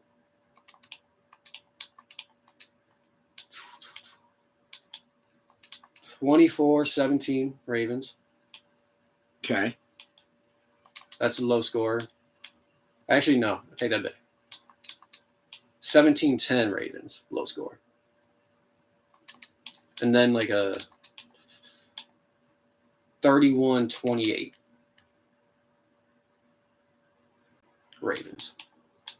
Those are definitely some interesting scores you got there. So I just,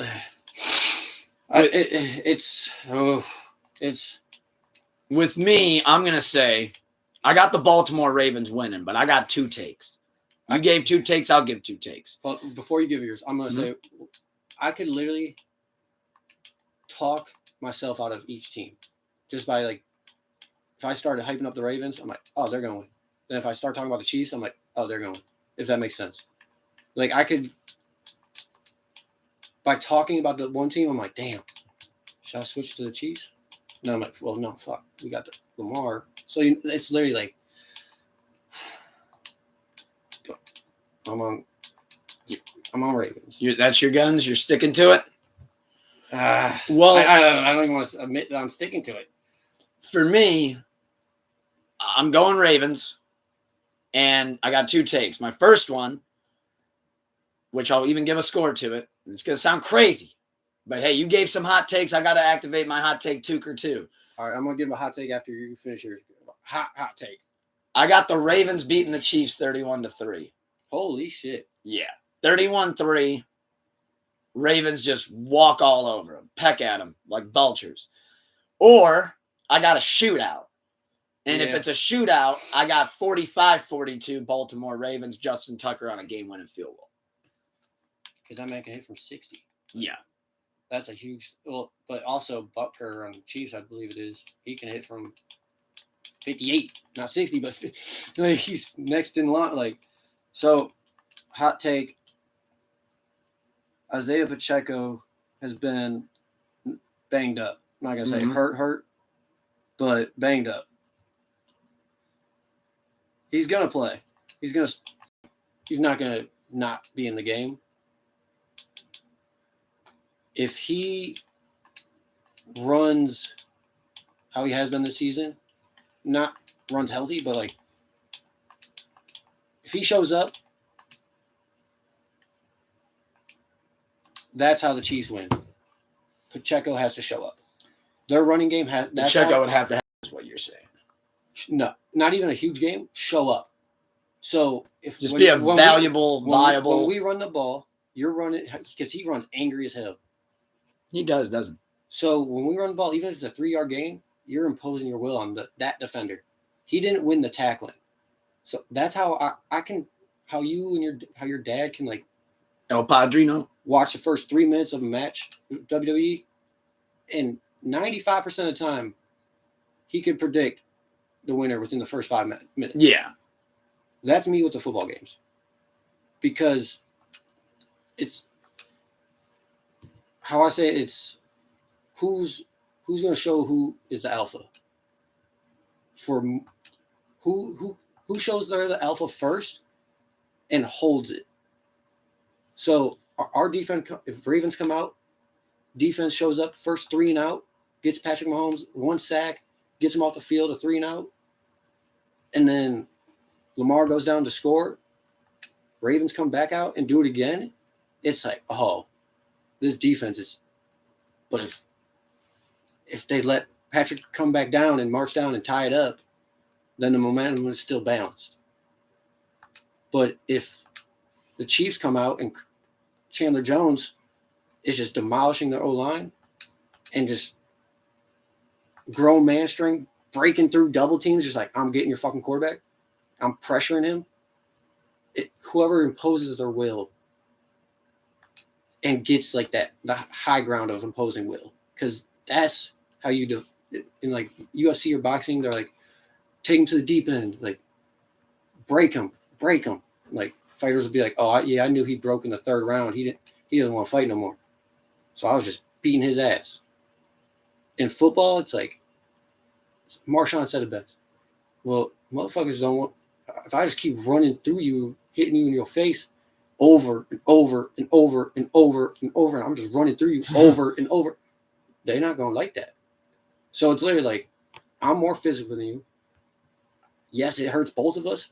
I don't care. I'm imposing my will. So I'm Pacheco dog. needs to have a big game. Well, not big game, but he needs to show out For the Chiefs to have a chance. for the Chiefs to have a chance, which I think Patrick Mahomes needs to play some of the best ball of his career, which he's played a lot of legendary moments even for him. But he's got to change really that. His playmakers need to show up. Yeah, Travis Kelce, Rasheed, Rice. Patrick is always great. Or Rashay, I think is how you pronounce it. Patrick's great. He will be great. Taylor Swift's got to really get that swag surf down for him to have a chance. But will his receivers catch the ball when it's a crucial 3rd down and it's a deep ball? Like drop passes. They can't have drop passes tomorrow. That's what he needs. He's coming out of the locker room. I'm great. I'm going to be great. McCole Hardman and Rice, or isn't that their rookie, Rice? Yeah. Who's a dog? Are y'all going to show up today? Are you built for this moment? I've been to Super Bowls. I'm built for the moment. I've came back down 21, going 7 minutes into the second quarter, and I've been up at halftime. I'm a dog. I can do this. Are y'all ready for the moment? That's where Patrick's at. Travis, same thing. You've seen it all year. Travis did not have a great year. I mean, he's distracted. Playoff time? Mr. Reliable. Gotta be. Because now it's clutch time. Now it matters. So I compared the Chiefs regular season to like LeBron. If I get in the playoffs, I gotta see how you land this one. If I get in the playoffs, that's all. I don't care if I'm 1 seed or 8 seed. I'm beating you. I just need to get in the dance. Just get into the show. Don't matter if we're seed 1, seed 8. This is the first year Chiefs weren't number 1 seed. Everyone's like, oh, their franchise is over. Bitch, we still in the dance. And you only got one more to go. We're hurt all year. This is my first year with some of these receivers. Their defense started showing up too. That's good. That's what I mean. Earlier in the season, it was like the Chiefs could have put up 60 points, but the defense is just letting them blow by. And now the Chiefs hit their rhythm week 18. That's bad for everybody in the league. Yeah, I mean, that's why I was nervous to play the Packers last week. That's why I'm hesitant to bet against Patrick fucking Mahomes. It's a tough one, but I really think Lamar... That's why I can, is because Lamar's built for these moments too. Yeah, and this is a pivotal moment for his career too. This is... Like, if he goes out there and gives a stinker, if there's going to be a lot of Lamar haters come Monday morning. Come Sunday evening. This is his best chance at a Super Bowl for the next 3 years. Yeah. Because if you lose this game, you're losing some players. Like, that happens every year. You're not keeping your whole team. That's just a fact. Here's my question: Is Mark Andrews back? I believe he's playing.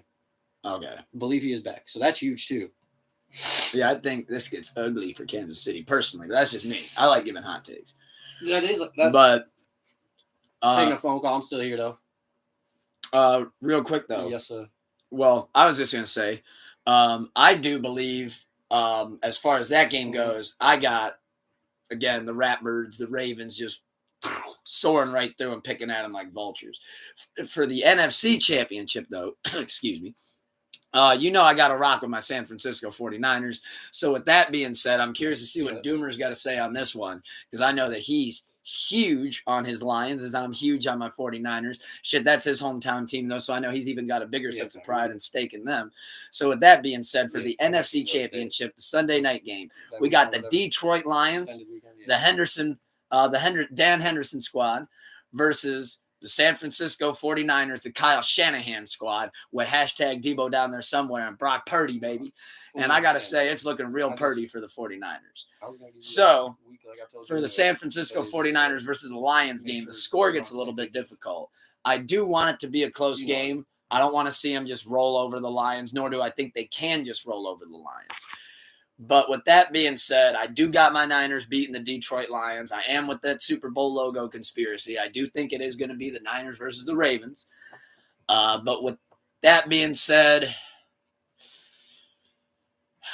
Lions defense is tough, but I know their offense is one of the best ranked in the league. Fully understand. But you're against the faithful defense. So I think for a score, I like saying 31-17 or 28-17. I'm going to go with the San Francisco 49ers, the faithful, baby. Fear the faithful. I'm going either 28-17 or 31-17. Niners getting the dub. I think that the Lions are going to have a struggle with that Niners defense. I think that Lions defense is going to have a struggle with that Niners offense. The X factor is how well is that Detroit Lions defense going to show up to play?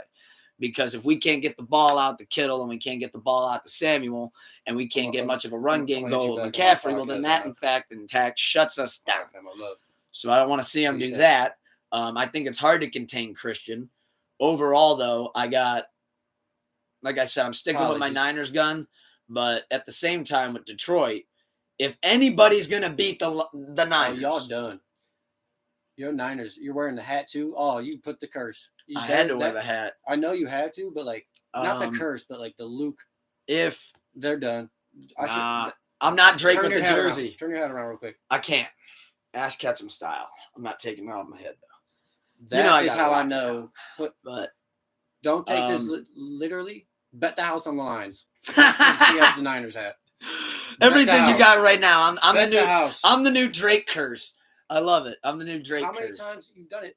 It happened 4 times last year. You were you showed up with Well, we're breaking the curse this year. I was like, wait, I thought you were this team. You're like, well, I do. I'm like, oh, well, no, this is Niners. This is different. Yeah, but I was like, this isn't my Dolphins. This isn't my Marlins. This isn't my Yankees. This isn't my Suns. Your sons, they were my sons, and I got 15. He showed up with a Suns hat. I almost fought him, literally. My Milwaukee Brewers. I don't even think they are the Milwaukee Brewers anymore. Losing that we got round. My Raptors. But no. In fact, though, who do you got then? You said you got the Lions. So what score? Lions, Niners. In Cali. Yes, in the Bay. 24-13 Lions. 24-13 Lions win. Or the Niners only put up 13 points. That's crazy. No, the Lions hold the Niners to 13. It's credit to their defense. Not your offense get 400 yards, but they're just holding you to those 2 crucial field goals when they needed to. You got a touchdown early. They figured it out. Got a little system. Stopped you. So Christian gets his touchdown, so to speak, because Christian's usually always good for one. Or my man, Kittle. Or Debo, my guy. No, he a running back. No, that was me quoting a corner from the Lions earlier in the year. Came out on Instagram, I think, or maybe Twitter was. Was talking shit to Debo. He's like, man, you a running back, blah, blah, blah. Oh, that's going to be a great – I didn't even know that. Yeah, that's going to be fun to watch tomorrow. But So 20. What did I say? 24. So you're going against the Super Bowl logo conspiracy. Yeah, because I would love like not storybook, but like Lions, right? Like that'd be a hell of a matchup too. Like just a gritty ass Lions team against a brute force Raven. Oh. So you're in fact seeing that after this weekend it will be Lions and Ravens in the Super Bowl. Where I'm saying I think it's going to be Niners and Ravens. You're saying Lions and Ravens. Yeah. And with all that momentum the Lions well, have right as now. I was saying, I really, if anybody's going to beat the Niners, if anybody's going to do that, I'd be for Detroit. But if Detroit does put a nail in our coffin, then you better fucking win it. And I mean it. You better go for it all. Get all of it. No, that's why I think they will. All the chips, all the marbles. I think the Lions are winning it all this Don't beat us just to lose in the Super Bowl. No, yeah, you can't. Don't beat us just to pull in us. Yeah, you're not wrong there. So if they do it, they better finish that job. But like, how do you not finish the job? Like, I think that's why they're. So I think that's why I got them on the Niners because like, the post game speech from Dan Campbell, like how everybody's hyping. He's like, we got two, we won two, we got two more to go. There's a fucking bye week in the middle. Let's fucking go. I saw that, and I was like, they're hyping them up. He is my favorite coach in the NFL. So I think the Lions would run through a bigger wall for their head coach than the Niners would for theirs. So who shows up and knows their force more? Kyle, I don't care if you go out there and throw 4 picks. Shanahan, yeah. Not even. I don't care if you catch these 3-4 yard passes. I'm lighting your ass up because I'm a Lion. So you're gonna know I'm here. And our coach has us fired up. And then in the third quarter, you're gonna be like, "Fuck, my ribs hurt. This hurts." And then you're gonna be looking for me over your shoulder when you catch the ball. So then you're gonna drop it because you're not looking at the ball. That's what I mean. It's like we play in the marathon. You guys are in the sprints. I want the marathon because I know what I'm here for. Cool. You got your quick touchdown. Cool. How's those broken ribs feel in the third quarter? Yeah. Shit. But so in conclusion, I got Niners, Ravens. You got Lions, Ravens. But it seems like we have maybe a potential blowout in the making in one of the games. We got potential close games. We got shootouts potentially. It's going to be exciting to see, though, how this pans out. And I'm going to be winding down on my sports betting, so I'm excited to get some parlays in for tomorrow and see how everything goes. He said the parlay. Oh, yeah. We're going to need them to hit. We're going to need them this year. But with that being said, though, we're going to end up closing out on music. So let's just dive right into it, head first into the deep water. New music reviews. A lot of great new music that came out over the weekend. We got singles. We got albums. Okay. What do you want to start with, singles or albums? Damn. Singles. Singles. All right. So some hot new singles that dropped. I did just want to preface this by saying one thing. I am exhausted about talking about beef. I'm just exhausted. Beef? We're going to get to it next week, and we'll pick up on if any beefs happen next week. But Megan Thee Stallion dropped a new single called Hiss. Yes, she went at Nicki Minaj. Yes, she went at, I believe, her ex on it. Yes, I know she went at the name I'm not going to speak of, Voldemort, who's locked up, Napoleon. But we're not going to dive into any of the beefs. I'm just too tired to do so. I'm tired of diving into the negativity of it and trying to figure out which way it's going to go. I'm over it. Megan Thee Stallion dropped a new track though, called Hiss. I like it. I think it's good. I'm glad she got her shit off. I know it stirred up crazy controversy and Nicki's going off on triggering all the barbs on Twitter. But overall, though, I like the record. Did we play that pre-pod? I can't remember if we played that. Yeah. So what do you think of it? Kind of didn't move the needle for you. Didn't feel like you hated it. Didn't feel like you liked it. What's beef do you like? That's like. Like I said, I don't even. Like I'm not diving into it. I think Nicki did a song literally over like the sample. Yeah, then now she's already got bars for her, and who knows how this is gonna go. It's women in hip hop. They never seem to be able to get along. They pin themselves against each other. But Megan, I do believe that she did have to at least respond. The way Nicki took that, though, it went crazy south. But No, I think the record's good, though. Shout out Meg. Always Oh. rooting for Meg. I feel bad for her whole situation in general, always. She never catches a break. No, she doesn't. But I like that record, though. You got Jennifer Lopez, Can't Get Enough. That's Your Girl, featuring Lotto. What do you think of that? J-Lo popped back out last week. It didn't work, so then she went and got Lotto. I was going to say, why? Nothing came from the song. No disrespect, but like, you're thinking maybe it should have been a bigger hit, bigger moment, more people talking about it. Was she clout chasing or? No, I think she just wanted to get back into the light of like doing music, and just picked the time where, of course, the internet's like, "Who asked for this?" And it's like there's kind of some truth to that statement. But I'm fine with, hey, you want to release music, cool, but I feel like she said 14 words over and over. To go with the other new single, I feel like J-Lo thought that she'd be able to pop back out like Timberlake. Oof. So JT just dropped a new record, video called Selfish. And then announced a tour. Yeah. So it brought a lot of Had a whole rollout with it and an album coming. And I actually think that single, to talk about that for a minute, I actually really enjoyed it. I thought that was actually pretty damn good. I'm a JT guy, so I love seeing the new JT come out. I took to it immediately. It's a catchy. It's catchy. One of the better singles that came out. Singles over. It's a good little vibe too, but like, I mean, I think it smokes the J-Lo song. No disrespect to J-Lo and Lotto, for sure. Just because it's. I think J-Lo is, to what I was saying with that though. My point. I think that J-Lo more so thought she could just pop right back out, and people be like, "Oh, hey, it's J-Lo and Lotto. That's cool. Like, let's listen to it." Where it kind of just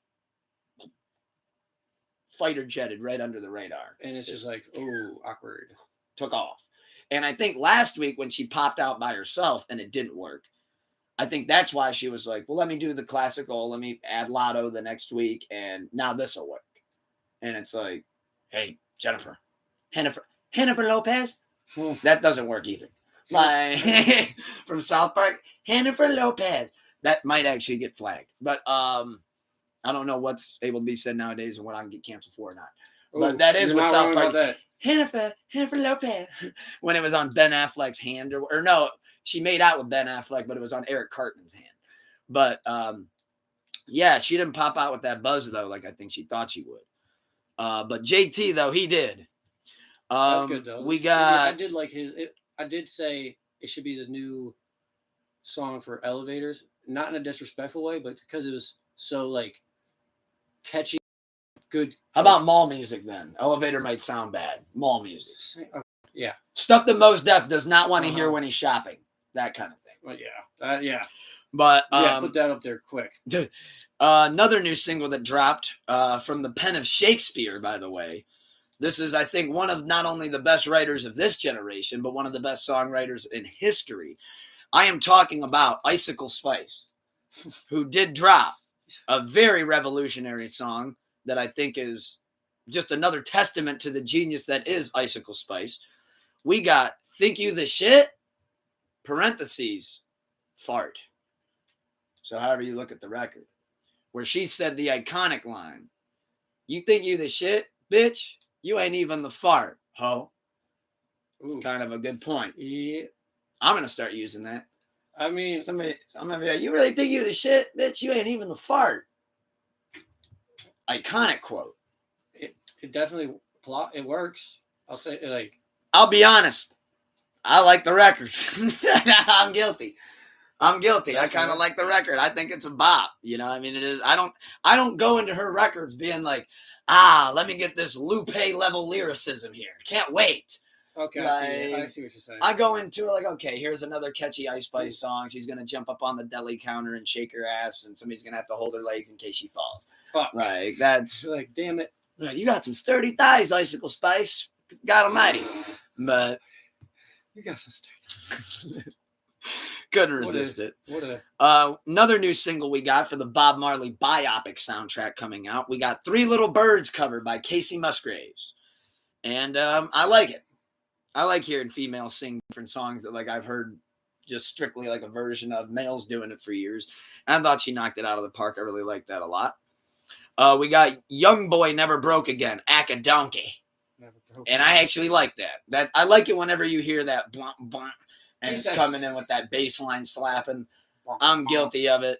I like it. Again, I don't go into Youngboy records expecting to hear some Jay-Z level lyricism or bars or storytelling. Yeah, that's fair. So I dig it. Coi Leray had a new single come out with Mike Will made it called "Wanna Come Through." I didn't add it, but I liked it. Thought it was all right. I like Coi Leray. I'm a koi fish at the end of the day, so I did enjoy it. I saw a report saying she like not talking shit, but was like because Eminem said he would never do a feature with her because of her dad. Benzino, yeah. And she like came out and like what the fuck, like I have nothing to do. You guys have been beefing for over 20 years. Why do I have to do it? Why am I dragged into it? I didn't do nothing. I wasn't even alive. What the fuck? Yeah, like, which we'll end up getting into that on the Lyrical Lemonade album because that's where that record is. Okay. But here's a new single that dropped though, and I hate it when I have to do this, but the hater hat's on just for a second. I had to put the hater hat on for a second. Okay. Quavo and ATL Jacob dropped a record called RNS. Man, the beats not there. ATL Jacob has ran his course for me, I think, a little bit on how these beats are sounding. Really? Good Brother Doomer hit it on the head in musicology. It's like it was a new sound for a minute when he first came out. And it's like, but now you just keep doing that sound. Like, yes, we love that. That worked great. Build on it. I don't want to hear the beats that sound like for all I know, those are instrumentals that were on Future's album. Yep. Like, I almost could go back and hear Wait For You and be like, that's almost the same beat. I also think Quavo. That don't go over well. I don't know what Quavo needs to do, but he needs to do something for me because I'm borderline over it. I'm over the hook. I'm over the flow. I'm over the ad-libs. I'm fucking over it. I'm over it. To me, this sounded like he went into the studio and just said the most basic of terms that you possibly can and pulled up Rhyme Zone and just said, hey, bag, what does that rhyme with? Tags, what does that rhyme with? All right, let's just throw it together and see if the song rhymes.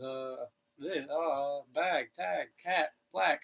Yeah, like, what are we doing? And then, like, in between the bar, you get the... Not the... Honcho! Yeah, like, shit like that, and it's like, all right, like, we get it.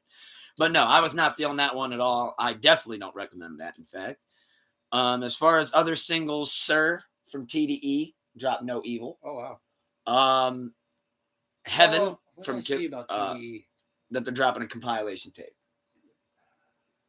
Supposedly they're dropping like a label tape soon. They're going to do one of those. Yeah, there's something... I'll have to find it. Think of it, let me know. Kid Laroi dropped a new record, which I actually really thoroughly enjoyed, and that was shocking to me because I'm not usually a Kid Laroi guy, but he dropped a record called Heaven. Really like that song. It's instantly my favorite Kid Laroi song. I've never heard him sound like that before, so I really enjoyed that. Then you got, which I wanted to end off on this one, make sure I covered everything else. Okay, no, I didn't. You got 21 Lil Harold dropped a great new single with JID. And I'll have to check that out. I like JID. Hell yeah. JID. Yeah, he does that again. This shit like Jurassic Park after dark. I'm like, oh, hell yeah. I was eating that shit up. So I actually highly recommend checking that. I don't know if this has any affiliation or relation to Ashton Kutcher, but Ashley Kutcher dropped a record called House on the Water, but I haven't heard it yet. And as far as the other new singles go, probably leaving something out. West Side with Courtney Bell and Royce da 5'9". I checked that out. I actually added that. I thought that was really good. So, quick, does Royce actually drop a verse or verse? Is it like an 8-bar? No, it's an actual verse. Okay. Actual verse.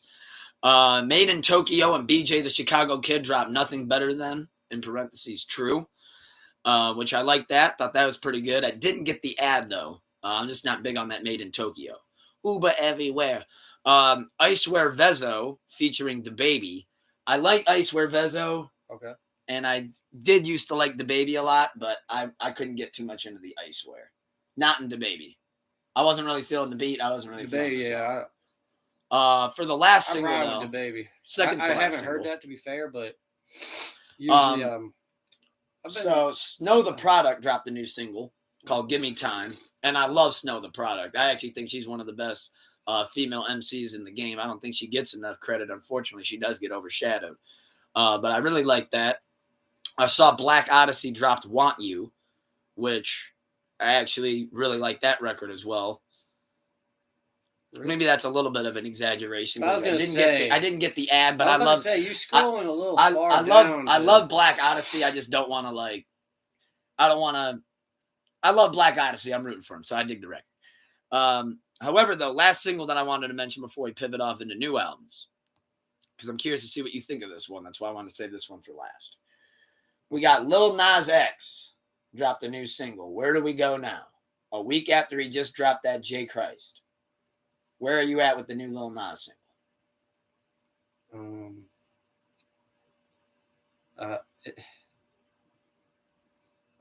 I didn't like care. Didn't really listen to his shit earlier, so like I'm not a fan, not a hater, but like he I don't think he's in it for passion of music. He might be now, like making this music might be like turning the stone, but like you were promoting the devil, everything anti-Christ. Like, here's what I think. I think the Lil Nas experiments ran its course. It's done. I'm sorry. I'm gonna be the first to say it. No, that's why. Yeah, that's what I'm like. I think it's over. The run's over. You rode the wave of that clout. Old Town Road. This was hot. Industry baby. Put out all this devilish shit because it's any publicity is good publicity. I'm staying at the top. Now I realize, looking back, like that's not what I want my legacy to be, or how people see me. It doesn't sustain a career. I thought for a minute he could. I did think for a minute he could. It doesn't sustain your morals. Fuck a career. Like at the end of the day, like he's like, okay, yeah, I'm pushing all that. Like even if he didn't want to, but the label's like, hey, this is gonna make bread. Cool, but it comes to a point where your morals and values are worth more than the bank account. So he could have finally woke up and realized, like, damn, I've been pushing the wrong motion.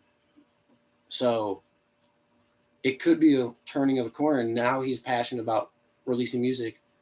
Earlier, he was just doing it for the bag. I think this whole thing has been for the bag. Oh, yeah, me too. I think he's enjoying himself. I think he's having fun, but this whole thing has been one big gimmick. Correct. I mean, which everybody in music does have their gimmick. Until this album, it was definitely a gimmick. But you fell off. You were out of the quote unquote image of music, basically. Like he just happened to have a longer run than most of them get. That, and then when he fell off, he was gone though. Like everyone was like, "All right, we're done." He crossed the line of like, "All right, you're promoting too much weird shit." And then now he came back and he tried to do the opposite, where he's God or he's Jesus Christ and all that shit. And I'm not saying like the opposite just to like counteract, like, oh, I did, but like he came back and was like, I'm gonna express how I actually feel. Like I actually go to church every week. I was just doing that for the money. So that's what I'm saying. This could actually be his passionate music, where he actually. I'm not saying it is, but I'm saying he knows he's not. The hourglass is gone. He knows it's not even running out. It's gone. This is his art. Like this is his like.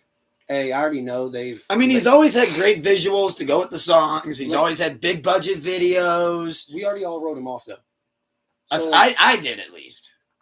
Okay, most of the music industry, he was wrote off. As in, like, all right, he's not coming back. That's why he had to come back with some shit that was controversial.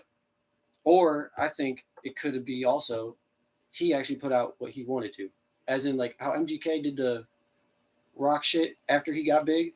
Because he was now sustainable enough to, if it flopped, he didn't care. Lil Nas X is at like, if it hits, cool. If it flops, I expect no one to listen to it already because I'm rid off. Yeah. So he's putting it out for himself. Actually, like It's an interesting take. I want people to actually. We came to bring it today. Like I want this in my discography, so people don't just see the devil shit. I don't care if anyone listens to it, but this needs to be in my legacy as well, because this is my true like views. Well, I will say one thing: if this song flops, it's over.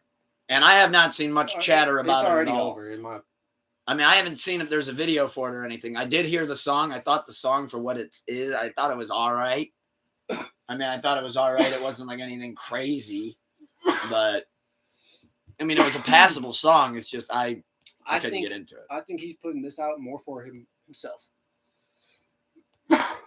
Just a passion project. Yeah, like a. So with that being said, then let's pivot off into new albums. So there's just quick three that I wanted to cover, and then we'll bounce out of here. I was about to say I got to wrap. Wasn't rushing, but planned on it anyways. I didn't realize it was already. With that being said, before we close out, let's go over 3 new albums, and I highly recommend all of them, which is something that I have not been able to say in quite some time. So to kick off the new year, though, this has been my favorite drop yet. I thought the Kid Cudi day was going to take it, but man, this weekend took it for me. So first off, I got an EP. Okay. 4 tracks, Emotional Oranges and Non So Amati. They dropped their collab EP, and Nowhere. I highly recommend checking that song out if you don't feel like listening to the EP. But it's real quick, 4 songs, 12 minutes. Love it. Shout out Avant-Garde. Great EP project. Yeah. 4 new songs no one's ever heard. Yeah, no single. 4 no one's ever heard it. We're collabing in out. Boom, boom, perfect. Boom. Love that. Great EP project. Now for albums, though. The great Cole Bennett, finally, after all this time, dropped an album under Lyrical Lemonade, his iconic branding. We're getting videos for every song. We got 14 tracks. All is yellow. Stacked lineup, stacked features. And I highly recommend it because just all these records that he was able to put, and like just the people that he has on certain records too, I thought he put it together phenomenal. I thought the whole track list kind of tells like this story. And like really gives you an insight of like this whole vision that he's been trying to capture this whole time. My favorite records on there, you got Say Your Grace with Chief Keef and Lil Yachty. Pussy Before You Eat, Say Your Grace. Did B go off? Then you got... no, you were just trash. We stopped it. You got Fallout, which is Gus Dapperton, Lil Yachty, and Joey Badass. You got Equilibrium, Babytron, and G Herbo. You got Hummingbird, which is Yumi, Sabibi, and I forget who else is on that, but that's a great record. You got Tizo. Oh, Tizo Touchdown. And then on Fight Night, you got Tizo on there as well. You got Lotto and Sway Lee on Special. You got Lil Durk and Kid Cudi on Guitar in My Room. The opening track, you get Sheck West, Ski Mask, and JID. So JID had 2 hot features this weekend. Love that record, though. So I highly recommend checking out the Lyrical Lemonade. My favorite one on it, though, is Fallout with Gus Dapperton, Lil Yachty, and Joey Badass. But best for last. I know we're just getting started in the year. Quick, though. That project album. All is Yellow? Yeah. Album? Yeah, that's an album. They're not in a bad way. Ran like a different variety of names on there. Yeah. You got Lyrical, you got was that like a...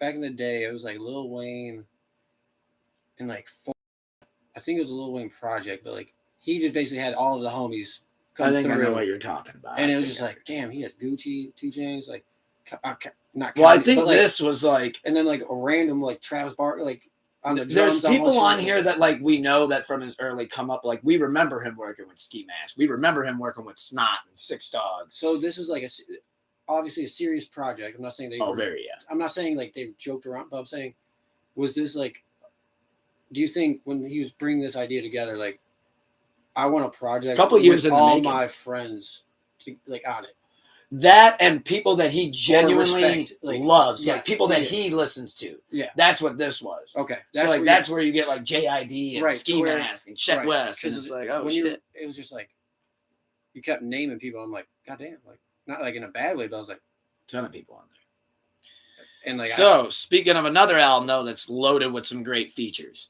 This is my most highly recommendation of the weekend. This is my favorite album to come out yet this year. I've already listened to it like 5 times all the way through top to bottom. That album would be The Butcher Coming. Oh. Everybody Can't Go, Benny the Butcher. He always delivers, people. Yeah, this might be one of his best albums yet. I'm gonna sit with it more though. Before I really. Benny the Butcher ever pull up a chair? Please. Come on down. Can't wait till one day. Let's manifest that. And getting to have a chat with Benny. Put it out there. Yes, we're gonna be. I won't fanboy out. We're gonna throw weird ass questions that are like from fans, but we're also gonna be respectful for your time, your energy, and your peace of mind. Like, I'm not gonna have you show up and be like, all right, so what's your next album? Who's all on it? Like, do the typical Breakfast Club like, shit. nah, We like to fuck ask all the that. hard-hitting question: pancake or waffles? Like, But I want to close out here, though, I trying to do be a highly friend. recommend checking out that new Benny album. I know I got to play some of it while we were getting some gaming and pre-podding in, but my favorites on the new Benny album would be Buffalo Kitchen Club with Armani Caesar. You got Pillow Talk Slander, which is Babyface Ray, Benny the Butcher, and Jada Kiss. Then you got Griselda Express, which is Benny, Rick Hyde, Westside Gun, and Conway. I love Back Again with Snoop Dogg. And, of course, I love the single with Stove God, One Foot In. So, quick note, just because you said Snoop. He was on, did you see him on Pat's show? No, I didn't. He popped on Pat McAfee's show. It was after, he's third hour, mainly YouTube. It's ESPN Plus, so he's not on ESPN technically. But Snoop came on and, like, asking questions, blah, blah. He's like, you got an album coming, blah, blah. He's like, the great question, Pat. Actually, I'll let it be known here first. I'm working on a follow-up album for Doggy Style. I'm in the studio with Dre right now. Oh, shit. So he's got That'd an be album. crazy. Yeah, Snoop's got a new album. That's something to look forward to. But with that being said, this is a lengthy one. I know we've been keeping them short the past couple of weeks, but we got Snooker back in the building, and damn it, we came to pod today. So with that being said, pull up a chair, episode 71 in the books. Thank you for joining us, whether you're watching this live, whether you're watching this later. Good brother Doomer over on YouTube. I love you. Stay safe. Thank you for joining us. I'm excited to see if our predictions pan out.